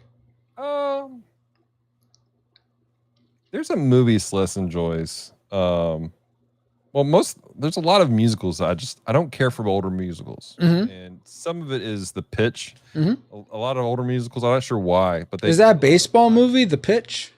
Yeah, that's what it is. Okay, but they have there's a high pitch to a lot of older musicals that just annoys me. Oh, okay. And Celeste likes watching them. So like Sound of Music, a couple of ones I just like. Okay. So maybe that. Give that more of a chance. Okay, fair. So did my best, Paul. Sorry. Let's see here. Baba says from Apple Dance. Oh, okay. Oh, thank you for reposting that, Baba. But we did get it. Let's see. Baba says, do you want half of this sandwich? I'm not going to finish it. What kind of sandwich is it? That doesn't matter. Do you want half of it or not? It depends on what it is. If it's I think he's denying your. I think he's denying your question. If it's an Italian nightclub from Jimmy John's, heck yes, I'll take it. Oh, wait, aren't you? You said are you allergic to banana? Is that what it is? Yeah. Okay, that's right. Hence why I will not eat a banana peanut butter sandwich. Okay. Who makes banana peanut butter sandwiches? That's a thing. I know, but why? Because jelly, jam, strawberry jam with your crunchy peanut butter is the only way to fly. All right, let's see. Yeah, I'm with you on that. Thank you. John from Geek Devotion says, if you could find, okay, let me see if I can get this right. If you could financially be able to do Geek Devotions full time for the rest of your life, but you would have to erase all Mobile Suit Gundam properties from past, present, and future existence, would you do it? Sure. Okay. See, the mission is more important to this man. Thank you. Than Mobile Suit Robotech. All right, continuing on. Paul asks, do you have a favorite? This is not the Inside the Actor Studio, Paul. Do you have a favorite word, Dallas? A favorite word. Taco. Doggo? Taco. Taco. Okay, yes. I don't know. I mean, it depends on the era. I mean, sometimes I was in a mode where I said shway a lot. Isn't that's a Wayne's World thing, right? That's Schwing. Oh, whoops. Shway was from Batman Beyond, and actually my students, my youth group, start to say Shway. I don't remember that, and here I was saying how much I like Batman Beyond. Yeah, I don't remember Shway. Okay, that was a thing. Okay, that was like, oh, cool. Shway. Oh, okay, nice, very cool. All right, so Shway it is. Paul also asked, do you have a hard stop time? Or are you going to outlast Francisco in this stream? Wow. I mean, I said we'd go for a couple hours at most, and that includes like the game. So which we may not get to because we only have half an hour left at this point. Did I win? You've won so far. Yes. Congratulations. All right. Moving on. Do you have a favorite? Seriously? Okay, Apple Dance. Do you have a favorite prime number? 3? No, 13 is the answer. Sorry. Try again next time.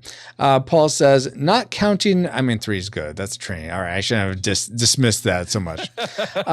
Paul says, not counting anyone within Geek Devotions, who is your favorite streamer? Ooh. I'm gonna say no Culture Box people either. Who's your favorite streamer? That's not Culture Box or Geek Devotions.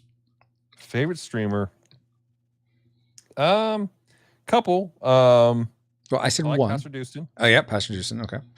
I like my buddy John Fruitiger over at Random Encounters. Mm-hmm. So is he the one that's in your streams that has a V in his name? Van Jordan. Alan Indro. Yeah, that too. Yes. Okay. Mhm. All right. Very cool. Definitely put my RR just yet. Well, I mean, that's fine. Actually, it's like, it's not a competition unless you win. I think whoever loses, I win. So that's really talk more. That's all that is. No, it's not a competition. Bless you, says Dale to Ashley, I believe.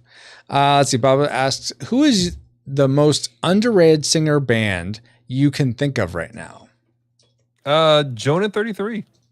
Oh, have not heard of them. Are they? I assume they're a Christian band or no? Yeah. Okay. And I love them for various. They have one of my favorite songs ever, which is called "Faith Like That." Mm-hmm. Like I legitimately tear up hearing that song. Aww. Mm-hmm. I actually used it for our kids' church for worship. Oh, cool. Aw. But I went to one of their concerts, and this is where I got mad respect. We were at a concert, and Lord gave him a word about somebody needing some prayer for some specific stuff. Uh-huh. And he's like, "Look, I really feel like you need prayer now." He's like, "So we're about to do our last song. I'm going to be over there, and I'm going to ask for the first 15 minutes. Nobody come up to me unless you're that person who needed prayer." Oh, wow. Okay. So it was just mad respect for that guy. I would imagine a lot of people would have come up. Well, there was something very specific he was given that was needing prayer for. Did he say what that specific thing was? Yes. Oh, okay. I was like, if you have something specific you need prayer for, No. and it just equalizes with what I'm thinking, then come up. Okay, maybe it's me. I'll come up. It was. Okay. He did. And it was like 15 minutes. He and somebody did come up for prayer. Oh, wow. That's awesome. Very cool. Okay. So Jonah 3:16? 33. Jonah 33. Okay. Mhm. Was there? Jonah only has 4 chapters, though. I don't know why it's called John 33. It's just called Jonah 33. Read your Bible more, Jonah 33. All right. Is the guy who's like, what does this parable mean? The seed? The seed is the angels? What? Okay. Let's see. This is why I stick to breeding. Okay, continuing on. Wow. What is, John asks, what is a podcast that you just can't stand and why? And why is it Retro Rewind Podcast? Just can't stand it. Why? I don't know if you want to call out someone. Just turn it off. If you don't want to call them out, why don't you say just why you can't stand them? There was a podcast that I tried listening to, Mhm. and it was in a particular niche. Mhm. And I got like 2 episodes in. I had to turn them off because they were just foul. Oh, yeah. And I mean, I don't expect everyone to be clean and to be family friendly. Yeah. And I definitely have a higher tolerance than some for Mhm. listening to people talking, using curse words and stuff like that. Yes. But it wasn't just the fact they were cursing; they were derogatory Mm. and just foul with some Mhm. stuff. And it was within a particular niche I was trying to find more information about, and I was Mhm. like, I just can't. Yeah. So I killed it. Okay. That's fair. Mm-hmm. And the name of that podcast was okay. You can share if you want, but you don't have to. Yeah, I knew it. Call me to task. All right. Then Apple Dance asks, "What is a podcast?" I think we're approaching the end, by the way. So Okay. what is a podcast? Yes. What is a podcast? Podcast is a digital, internet-based radio show, basically. Mm-hmm. And it's on different stuff. So Retro Rewind Podcast. It's a podcast you can listen to on most of your favorite podcast catchers. Mhm. I listen to mine on Google Podcast, Okay. where they review movies that are 15 years old or older. And video games sometimes. Yep. And So that's a podcast we listen to. another example is Com Talk, which is a podcast put out by the fine folks at Geek Devotions, where they talk about geeky things of the week that are going on, whether they're playing games or they just got back from vacation or anything like that. They just talk about stuff that's going on in the geeky world. Yeah. So it's think of like talk radio with a very particular focus.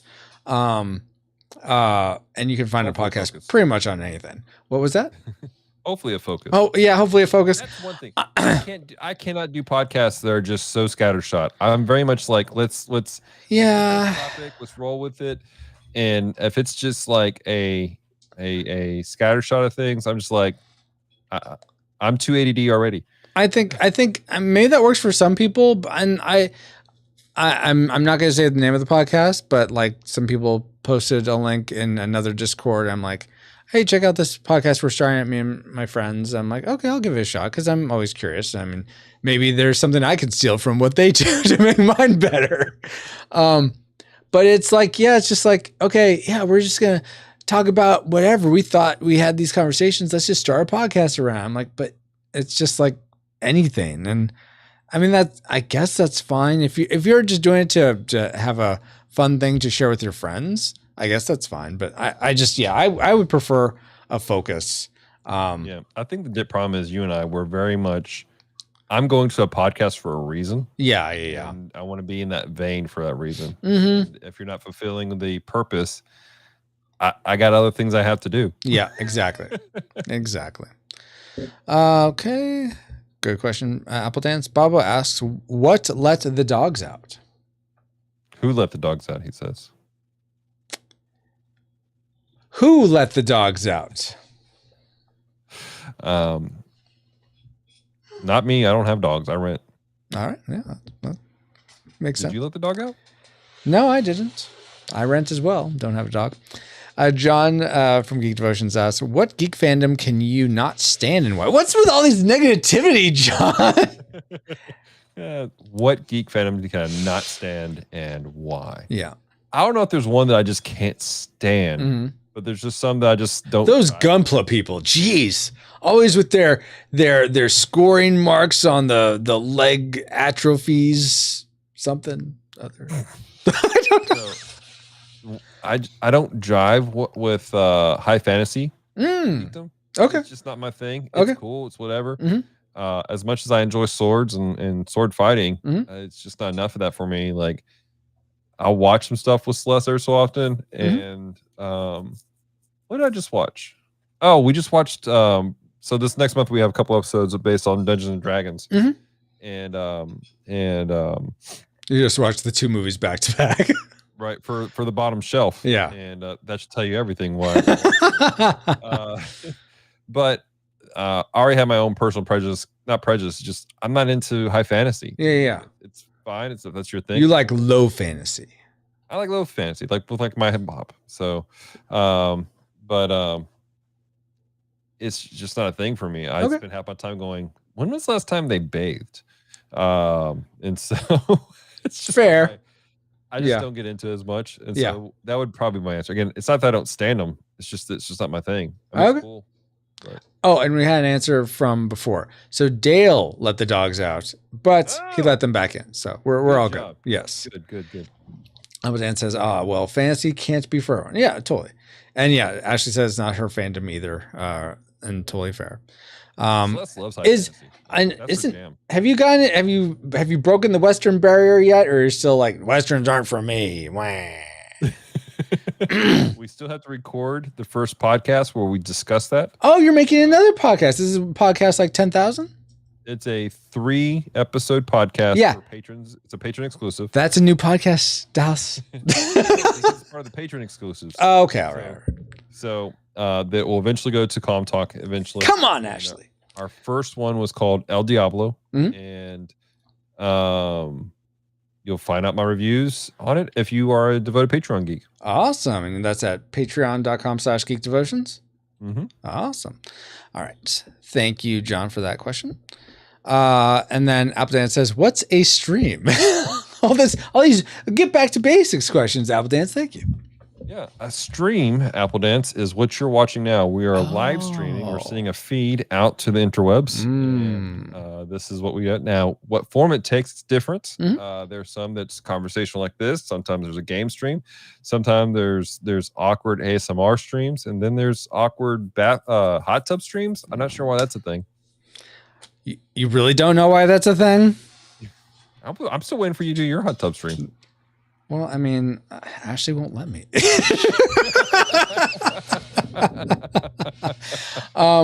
Next question is from John also. Why do you suppose that gatekeeping is so rampant? Okay, you're going to get me off on a high horse right now, John. I have an answer for this. I have a rebuttal probably to your answer, but okay. Why do you suppose that let me read the full question. Why do you suppose that gatekeeping is so rampant in geek culture, and what do you think can be done to solve the problem? Yeah, so gatekeeping is a problem. Is it though? Yeah, it is. But it is. I will refute that, but go ahead. People who have, the problem lies in the fact that there are people who they're looking at these. Yeah. Can you define what gatekeeping is? Like before Apple Dance asks. Yeah. So gatekeeping is simply this. It's where you go, this is my barrier of what this fandom looks like. And if you do not meet the standard of enjoyment, then you're not a real fan of whatever that is. Like if you don't enjoy this as much as I think is you need to enjoy it, then you're not a fan.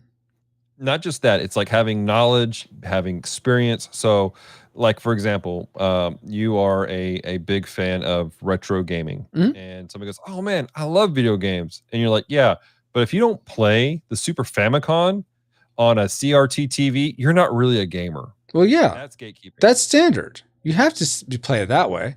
By that token, I'm not in the club, but and so it is a problem. I've seen it in various different groups. The internet won't let me. The internet will let me do a hot tub stream if I want. Sorry. Had to address that. Go ahead. They won't know you're shirtless. And so wow. Not that hairy. Continue, please. But here's the problem I run into is I see it in anime, I see it in comics, I see it in all kinds of stuff. Well, if you don't watch this, you're not really a fan. If you only watch dubbed anime, then you're not really a fan of anime and all this other stuff. And here's my problem. And this is where I think gatekeeping, there's a gatekeeping that's based out of because you're a jerk, and there's gatekeeping that comes out of the fact that you have a connection to this fandom somehow. Something about it is connecting with you. Be it with what you grew up with, you have memories of, this is what you did with your father when you were a kid, and it was the only time you spent time with your dad, maybe. Or maybe this is what got you through hard times. And you have encapsulated this world of this is what this is. And then what takes place is somebody comes in, they're new, they're fresh, and they're into, because your thing has evolved. Anime has changed a lot since 1980. And so somebody's coming in like, oh man, I really love My Hero Academia. And they're talking about how much they love anime, and they're this big fan of anime and all sort of stuff. And you're like, well, have you seen Yu Yu Hakusho? Have you watched Tenchi Muyo? Why aren't you watching this? How can you watch? Because there's 6 billion hours of anime out there, Jack. Give them a moment to breathe. Just because you spent 10 days downloading one episode off the interwebs as a child doesn't mean they have to. But anyways, I digress. That's the only way to watch anime, Dallas. On like a 320 by 240 little box too. Yeah. Buffering constantly. Yes, indeed. Yeah. But anyways, what happens is, there are some people that gatekeep because they're trying to protect something they love and they genuinely care about. Yeah.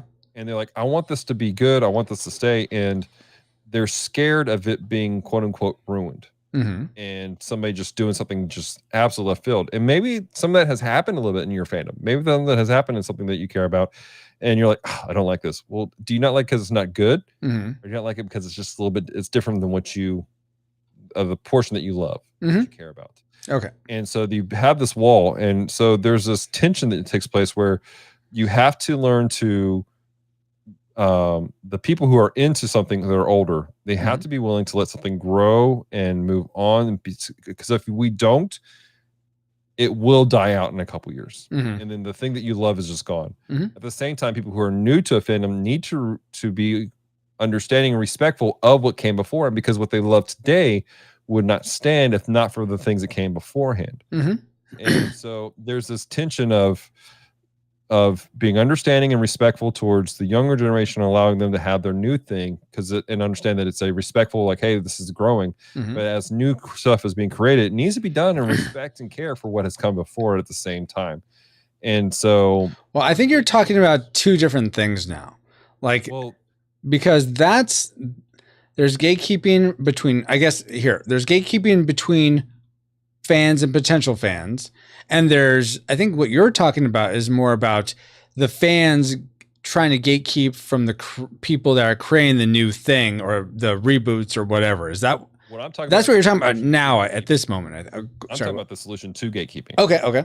Is having that mindset of letting it grow so that and let us do the thing. But at the same time, as people come in, being respectful of what came beforehand. The gatekeeping is being caused because it's if you're not just a jerk, and some people are just jerks, it's being caused because you're scared of losing something that you love. That you care about. Okay. Well, so Babo says, and this is fine because I agree with you, but not from the same perspective, Babo. I think maybe I'm misunderstanding you, but he says gatekeeping comes from insecurity. And then he says, unless I'm the one gatekeeping, then it's just because I'm right. But I think you're right, Babo, but I think it's almost the way I sort of view it it's insecurity of the person that's being gates kept from. I'm not sure how you phrase it. So, okay, let's go back to your analogy, Dallas, of like anime. Like, oh, I love My Hero Academia. Anime is great. And then you're this guy who's like, well, have you seen Ninja Scroll? Have you seen Akira? Have you seen all these things? And I'd be like, no. It's like, so what if I haven't? It's almost like you don't get to dictate whether or not I'm a fan unless I'm insecure about my own what I'm a fan of. Then that's where gatekeeping becomes an issue. But what does it matter what someone on the internet says about what I like or not like? That's what the gatekeeper is. The gatekeeper is like, you're not allowed to be a fan unless you hit the standard. What does it matter though? Unless you allow them to gatekeep you, it doesn't matter. You can't. So what? They have this opinion. Yes. You're an adult. You understand. Yes. That it doesn't matter what Thank people you. say. Yes. You're a dude on the internet yelling into a microphone. That's right. And you will listen.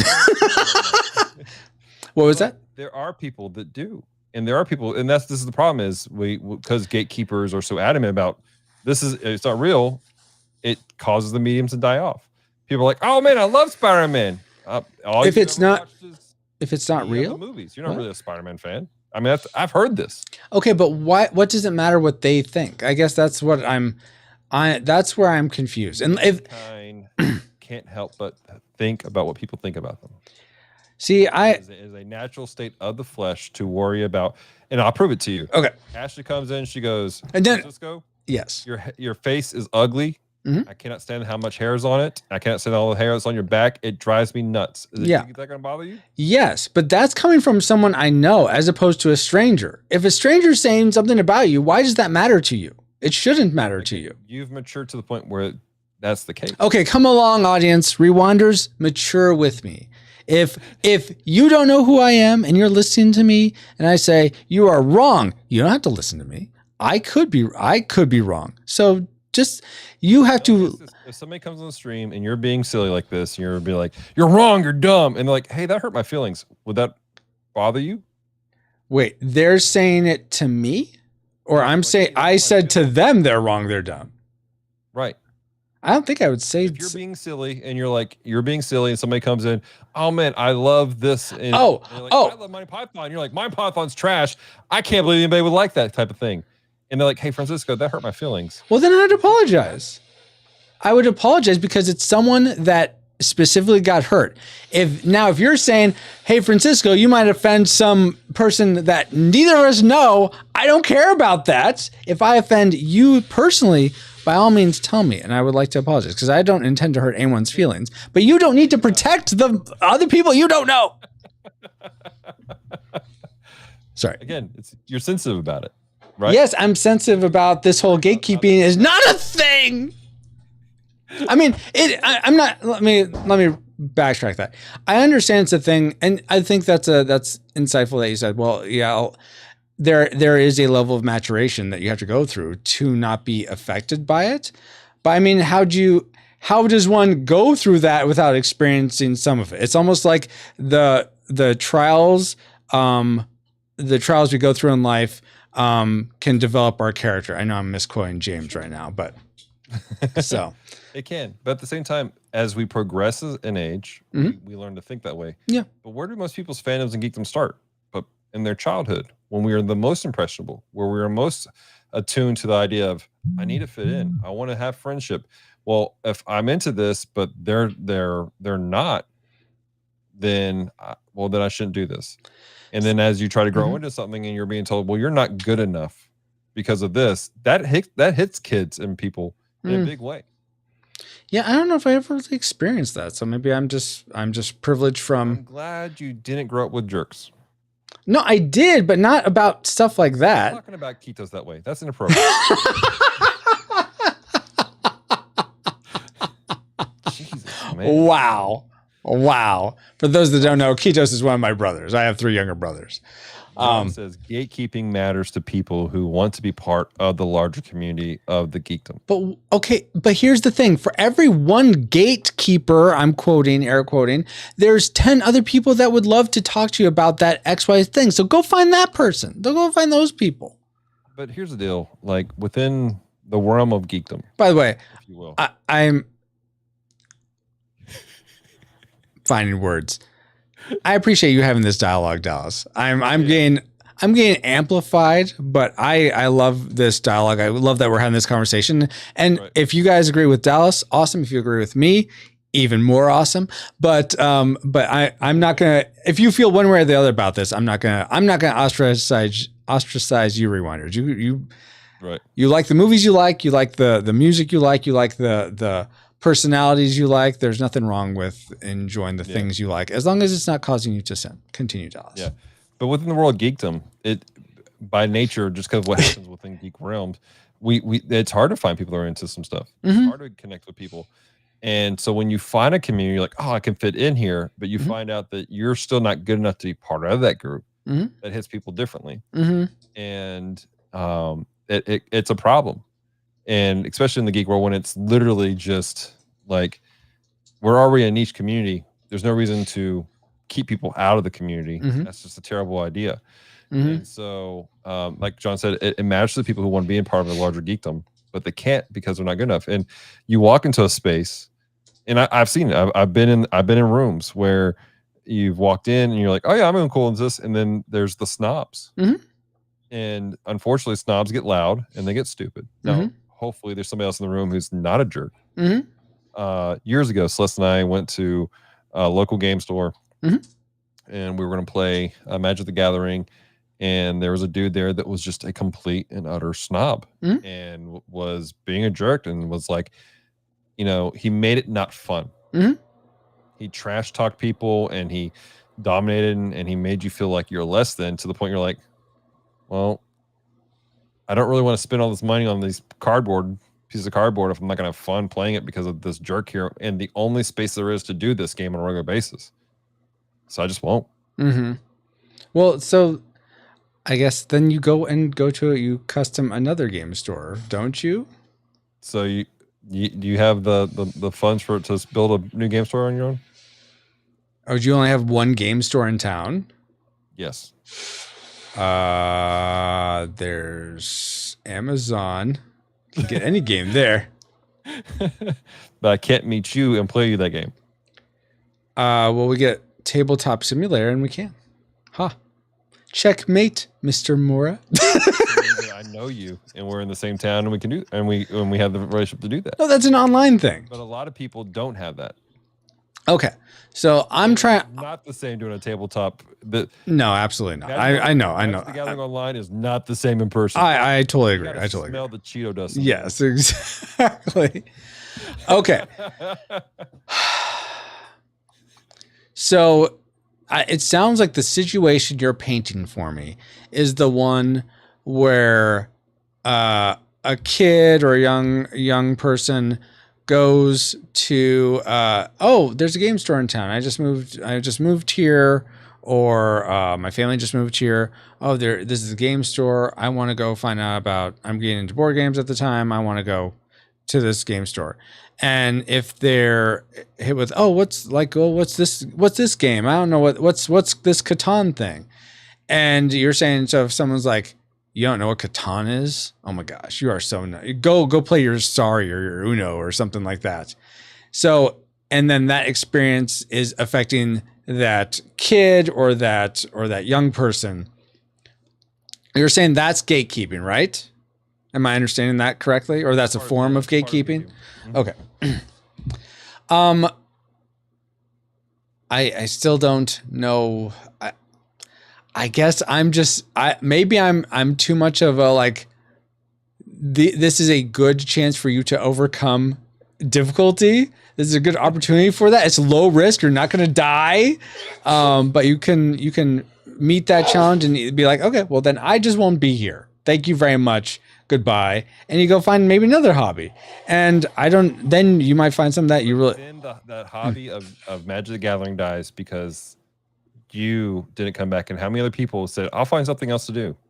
Well, why is that? That's the problem with gatekeeping. So what? Then it dies. Why is that a problem? If it's only left to the people that want to keep everyone else out, everyone wins. Because the people who aren't jerks aren't being heard.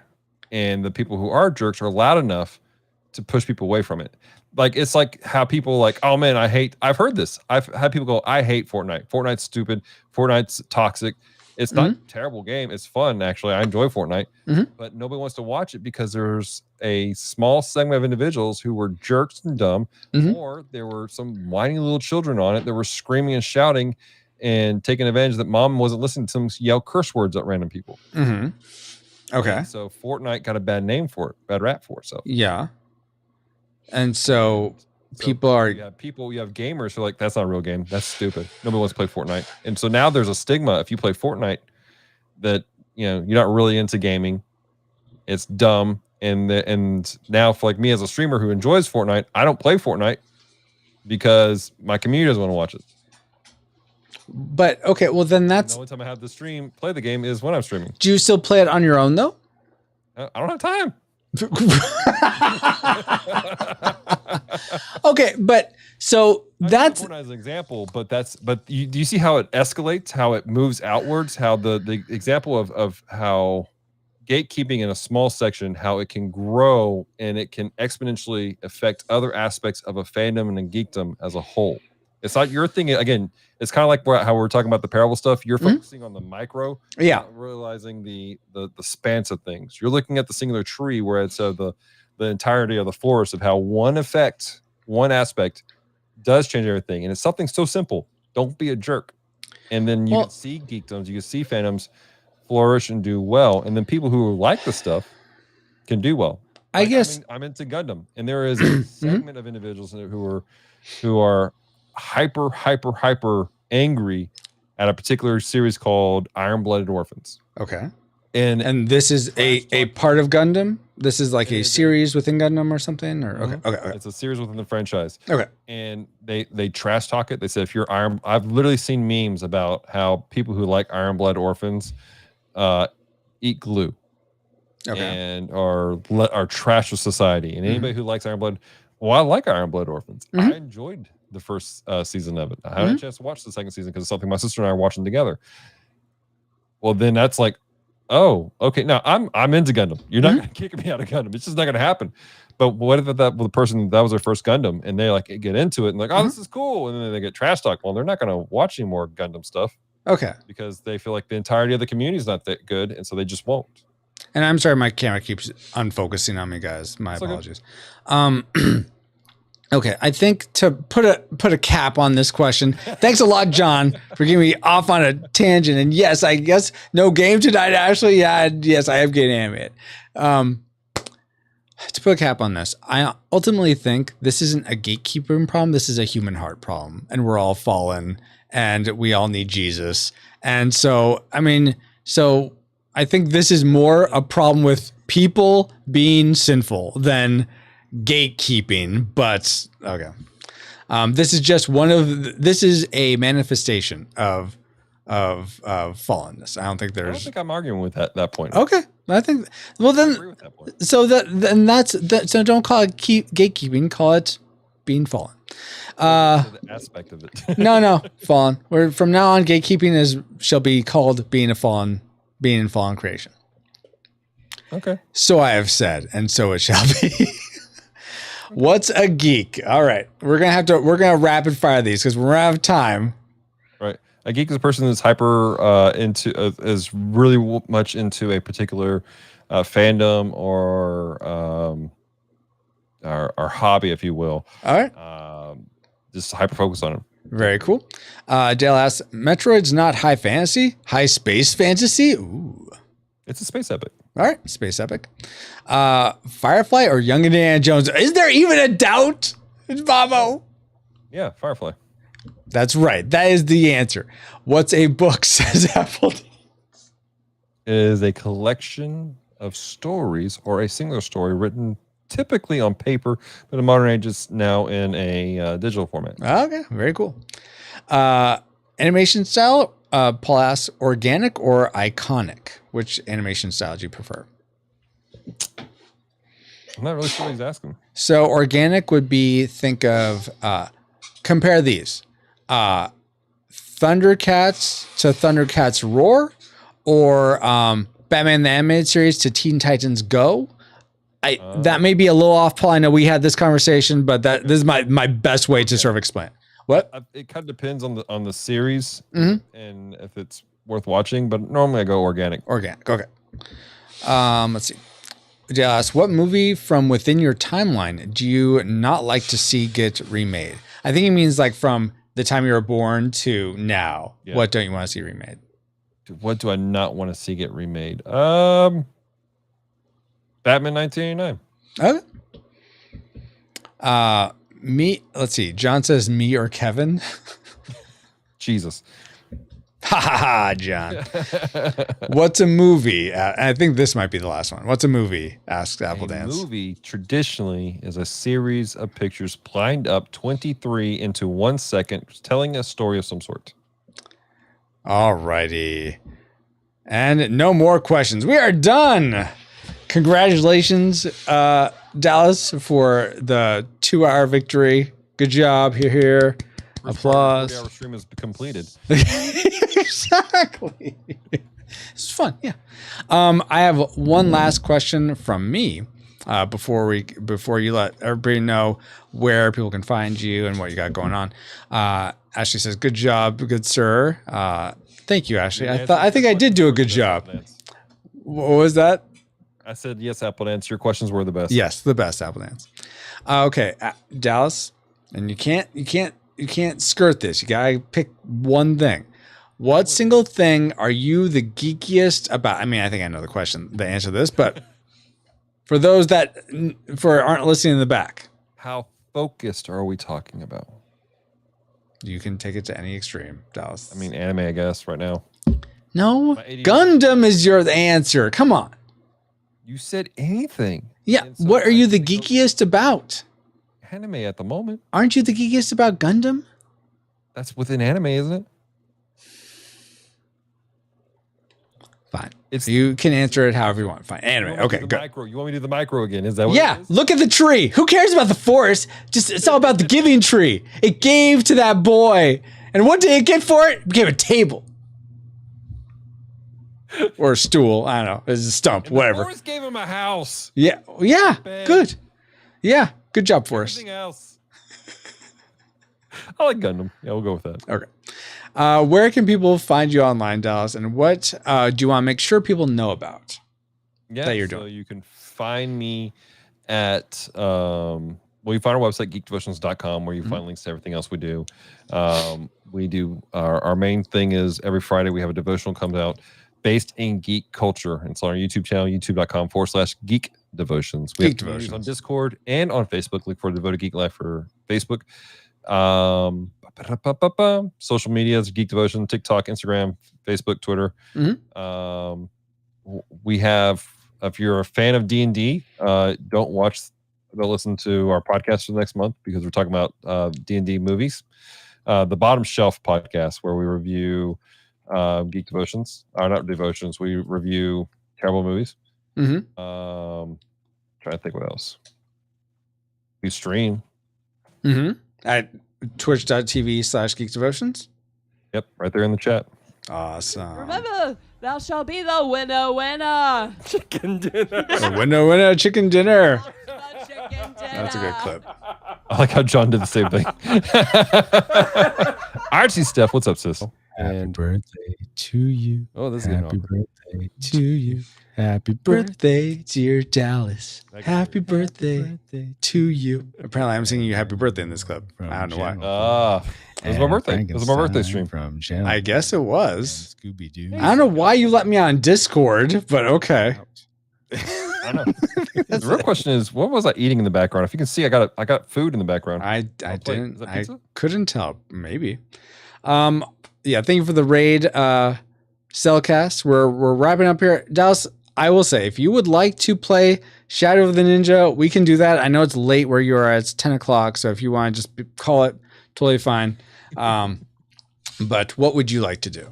As much as I would love to do that, Okay, he said he would love to do it, so we'll boot it up and we'll play Shadow of the 40-hour Ninja. Stream. Let's go. Here we go. Let's go. Just 38 more to go. Now I appreciate. To rewind our commentary, live commentary on Monty Python and the Holy Grail.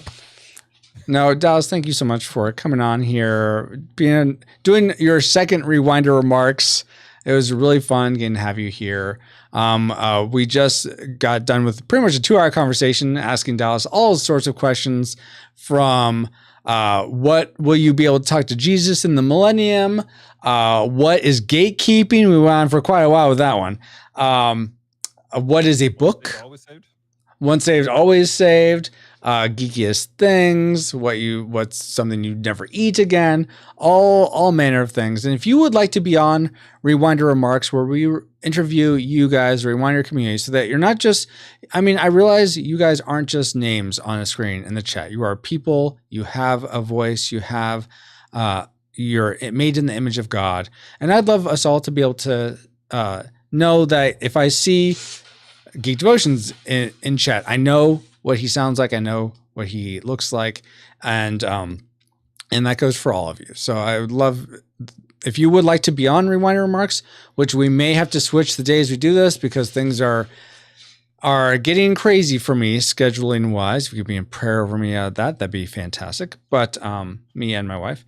But if you'd like to be up for the next time I do a Rewinders Remark, please go to our Discord, retrorewindpodcast.com/Discord, go into the Rewinder Remarks channel and just say, hey, I'd like to be on one of these next ones. Just pay no attention to like some of the last chat messages in there from like 2020. Just ignore that. But usually I want you to pick a game. We may or may not get to it. Like tonight, we did not get to it.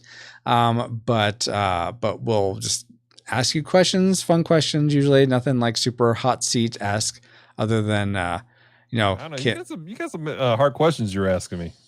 Oh, about like parables and things like that. I'm sorry. Well, that is okay. Anything. Oh, this is last question from Francisco Ruiz. What question did I ask tonight that you think is a bad question to ask other people on Rewinder Remarks? What question is a bad question to ask other people? Probably asking me what movie do I think other Christians should watch that are ignoring, because that's really subjective. Okay, that's more of then that's I put that at the feet of PaulJPowers.com. So that wasn't me. I have no part in that blame. I don't know if time warps will work. So they actually should work. I'm not sure why it's not working. Let me check. Is that's connected? I don't know why that's not working, Cellcast. I'm sorry. Apple Dance is just gonna ask that next time. Nice. Well, thank you again, Dallas. Really, really appreciate you. I appreciate your friendship, you being part of this Rewinder community, and hope you can have an awesome rest of your weekend. And I look forward to the next time we can hang out and stream together. Totally. Awesome. I'm going to go ahead and end it. Well, I don't know. Should I play something? I feel like I should play something. Here, I'll play, since I have it all like out and everything, I will play Shadow of the Ninja for a little bit So you guys can. I will play. I'll play until I die. Okay, all right, that's fair. Do you want to be? Oh, thank you, Dallas. Okay, thank you. Okay, we'll do this, guys. Whoa, wait, it's calculus again. Oh my gosh, calculus. The wheel of morality.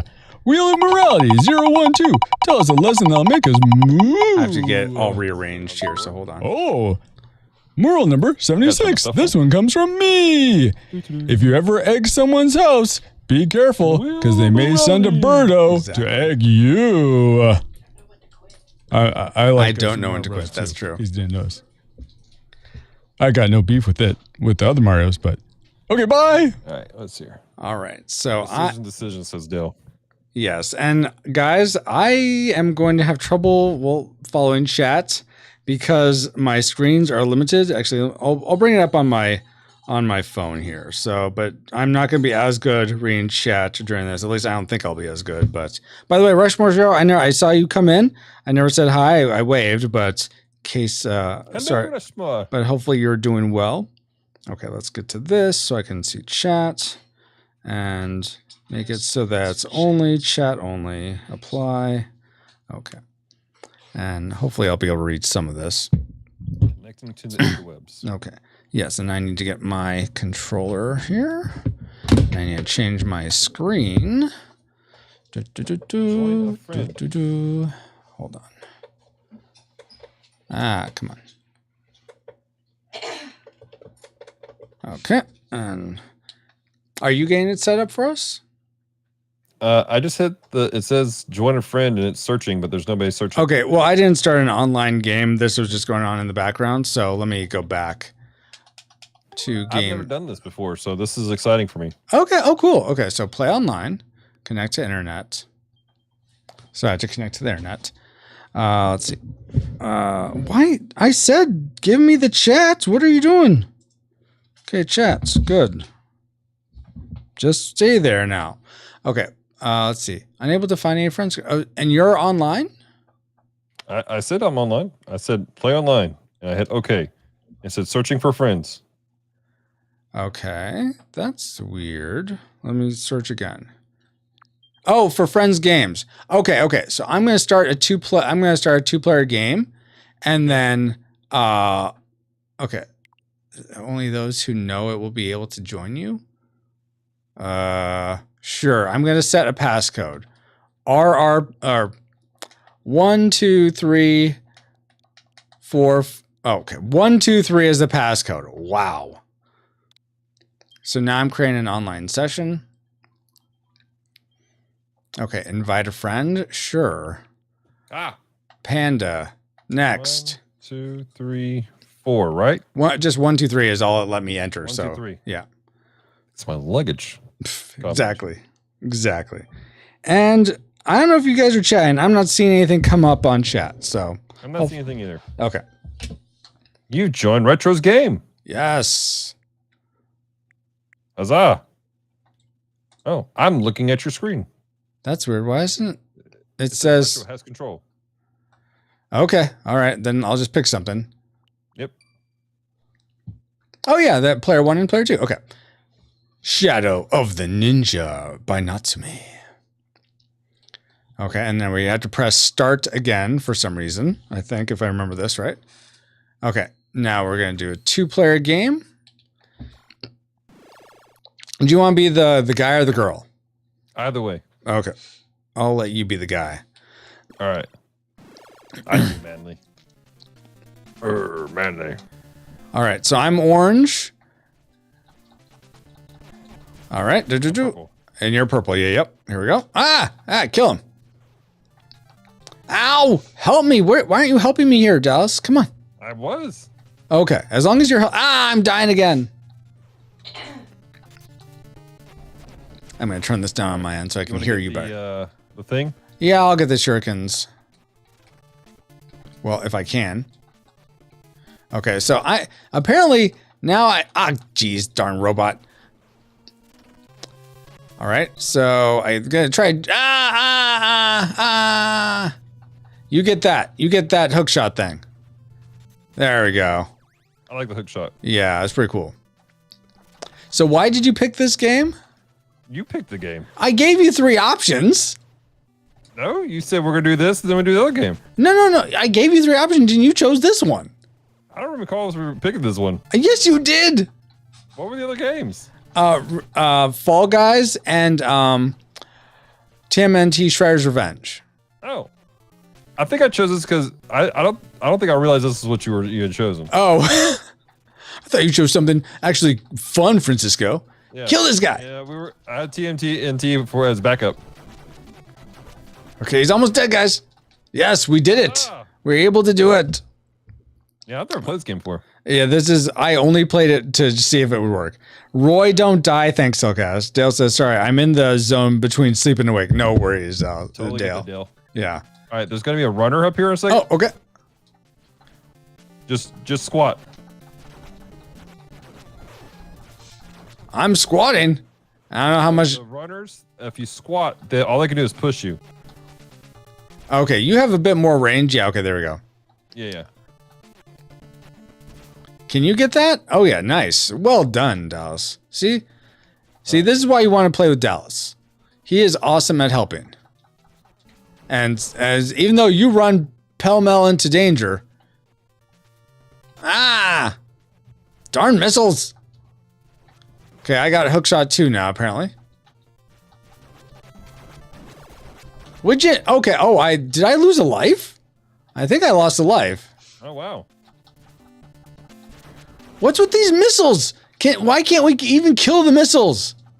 Dang it. Okay, fine. I'll just come up here. What's this? Sword. What? Why did you just give me a bad sword again?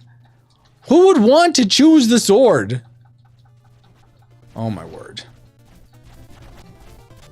Come on. Ugh. Yeah, I don't understand this because you can't like kill the missiles from like okay, let's just keep going. If we can. All right. Yeah, that way I think, yeah. Ah, runner. And I'm okay, let's go back up here. Oh. Is that the runner guy you were talking about? Yeah, you see him a couple times. Okay. How far did you get in this game when you played it? I got past this level. Okay. This stage. Nice. So this is where I got lost at. There's a big baddie at the end of this one. Okay. That's rough. Oh. Yeah, I have no idea what this game's even about. Like, why are we ninjas? What are we trying to do? Why are we on a boat? I have no idea. It's just one of the 2-player games that I thought, okay, we're both playing at the same time. Sort of action-y. What was that? Could have played Tetris if you wanted to. I've never actually played Game Boy Tetris. Oh. Yeah, but it's not 2-player. So Yeah, it is. What? Did you not know that? It's 2-player? Yeah. Like side by side 2-player, like I bust bricks and it goes onto your screen type 2-player? I'm not sure how it plays out. I just thought it's 2-player. How many of these guys are there? Couple. Okay, Oh, okay, I'm still alive. How many lives do I get? All right, so when his gun is up, you can't hit him. Yeah, I saw that. Until his gun is in a shooting position. So I just try and jump over him. Yeah, I think that's what we're left at. Ah! There we go. I don't know how many lives we have. This is weird. Can't kill missiles because missiles aren't alive. Ugh. Don't leave me, Francisco. Wait, why did I die? I got the platform. Apparently we need to jump on it at the same time. Ready? Go. And there's nothing there. Oh, okay. Apparently we got up here somehow. All right. Oh. Low signal. There we go. Yeah, it's low signal for me too. Okay, there we go. Come on, we got this. Stage 4. All right. Showcast says, I'm not in shape to squat. All right. Oh, this is the boss? Come up above us. Okay. And he shoots, and he comes down. And when his eyeball is open, you can hit him. But when it's not, you can't. All right. Pretty good. So I think if we surround him, left side or right side. If I could get close enough, jeez Louise. Nice. Huzzah! That's right. Take that, robot dude. Why does his explosion hurt us? Really? Wait, that was just stage 1? You can't kill missiles because the missiles aren't alive. Who said that? Stillcast. Oh my gosh. Oh, this is pretty good music. Oh, that's actually kind of cool ninja move right there. Yeah, coming out of the wire like that. That's kind of lit. I actually appreciate that detail. I imagine this is a game that came out during the. Oh, is your sword more powered up now? I think so. Get that box right there. Okay, just shurikens. I'll take it, but they run out on you. Calculus again with another Really, stage of the calculus. Wheel of morality. Wheel of morality 012. Tell us a lesson that'll make Oh, us wait, moo. Make us move, calculus. Moral number That's fine. 76. This What one. the What is this? If you ever egg someone's house, be careful, because they may send a birdo to egg you. I like Super Mario Bros. Dang it! Now I'm out of the things. Ow! Beef with the other Marios, but okay, bye. Oh, This guy needs to die. That's what I've surmised. He needs to die. Just die now. There we go. Got him. Yes. He's dead now. Okay, I'm assuming that hurts. Yes, it does. All right, thanks for testing that for me. You bet. No problem. And these guys also hurt. Okay. Who is someone really able to get through this game? And why do we have infinite continues? I'm so confused by this. Are you complaining? Well, no, but I mean, I want to. It's like you want to go until we die, but we're not dying. So I'm like, oh well, all right. I'm dead now. Don't worry, you'll come back. Or maybe you won't. Why now all of a sudden? It's been 0-0 this whole time. Why all of a sudden are you dead? Oh, that's interesting. I can stop the boomerangs. Oh, that's cool. I wonder when this came out. Yeah, I don't know. I didn't see. It sure seems like the backgrounds and the music are really pretty. I imagine it was late in the NES life cycle, but I don't know. Right. The characters aren't really anything to sing about. It looks mid. Mid? It Oh. looks like mid, like somewhere Well, it's like around I halfway. can't tell that your character's a girl. Yeah, I can't tell that either. I didn't know that until I saw the cover more clearly when I was making the artwork for the post. Right. So Ashley said this came out probably more like mid Mid-90s, 80s. mid life cycle for the NES. All right, I mean, come on. There's a lot happening here. Yeah. I've been curious as to how NES Batman holds up. Oh yeah. 1990. This came out in 1990. Okay, so that's toward the end. I feel like anyway. Well, Isn't it? Isn't like didn't because the SNES came out in 91. did it? Yeah, I thought so. Okay. All right, I'm sure I'm almost dead. So, well, we're almost to the. What is this guy? He say that, splits. like, Kirby's Adventure came out He's in got a 1993, so. Oh, really? He's got a jetpack. What? And his legs are just flying. Oh my god. Legs. All right. Human legs. Oh my gosh. Yes, only shadows of these ninjas are left. Wah wah wah. Game over. Good job, guys. All right. Well, we're going to end it there. Thank you so much again, Dallas, for playing a little bit of that. What game is this again, Dale? It is Shadow of the Ninja. United States. Oh, is this the story? Oh, I guess aliens. Oh, okay. Due to the dictatorial government, something, a number of lives have been lost. Ah. So I guess aliens came in order to defeat the Emperor Garuda of this alien fleet, I guess. Two shadows appear. Shadows of the ninja, you might say. No, ninja, yeah, exactly. Ninja. They are called. Yeah, it's kind of fun. It's a little hard knowing RC stuff exactly what you're supposed to. I mean, you know what you're supposed to do, but it's like, why am I don't know. It's not very clear. I think it's just made to be a beat 'em up, not really a beat 'em up, a action side scroller. Yeah. But yeah, thank you again so much, Dallas. So fun getting to play this with you, and also getting to have you on for Rewinder remarks. And I'm gonna go ahead and pray, guys. And let's see who can. There's plenty of people to go raid. Let's see. Anyone you particularly want us to raid? Dallas. We have Mika Mish, Kennethan, Let's see, Book of Gaming, free hugs, Akin fam, riff tracks. Would you mind if we rated my buddy Random Encounters? Yes, I would mind that. No, absolutely. That'd be totally fine. Let me just switch over here. Come on. You picked the wrong thing, Francisco. Pick the right thing. Try that. And he's playing Hogwarts. Oh, cool. Okay. So let's bring this back over here so I can see everything. Let's bring this back to this view, not that view, and back to this. Okay. And okay, he's playing Hogwarts Legacy, you said? Mm-hmm. Okay. And it's just random encounters like it sounds. Random Encounters. Alrighty. This better be good, Dallas. This better be the best stream I've ever seen.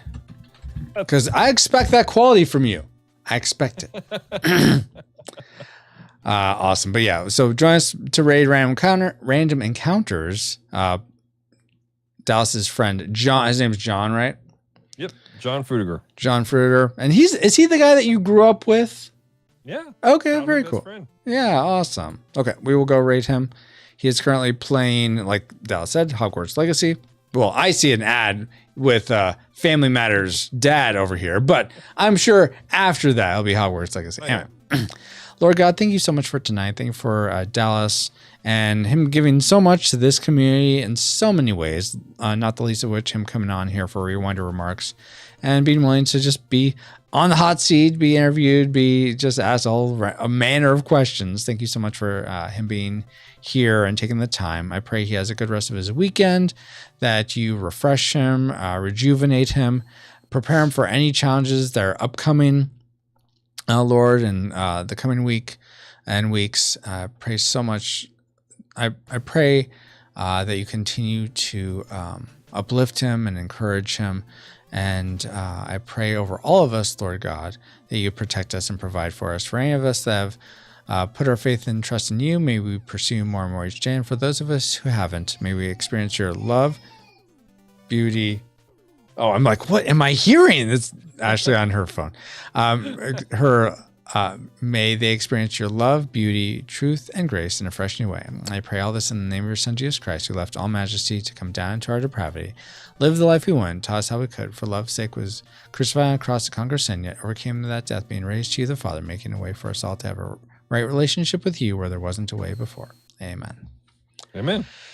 Awesome, guys. Okay, we'll start this raid off. And, raid random encounter.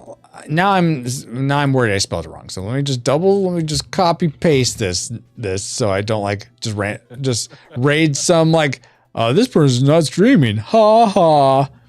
Okay, having a random encounter. Exactly. Okay, I spelled it right. So all right, guys. Well, until next time, here is your stream face. Hi, all. Oh, yeah. Cover me with that. Thanks. Thanks, Morality. Wheel of Morality 012. Tell us a lesson that'll make us moo. Moral number 123. This moral to be over. Is from Celeste. Never pick up a duck in a dungeon. Sure. Maybe because they come with a big bill. Did it go? It's almost done. No, we're still stream facing because I was waiting for the morality to be over, and now it's over, and now I'm raiding. Bye, guys. This is the end of your stream phase. Have fun. Okay, now the raid is happening.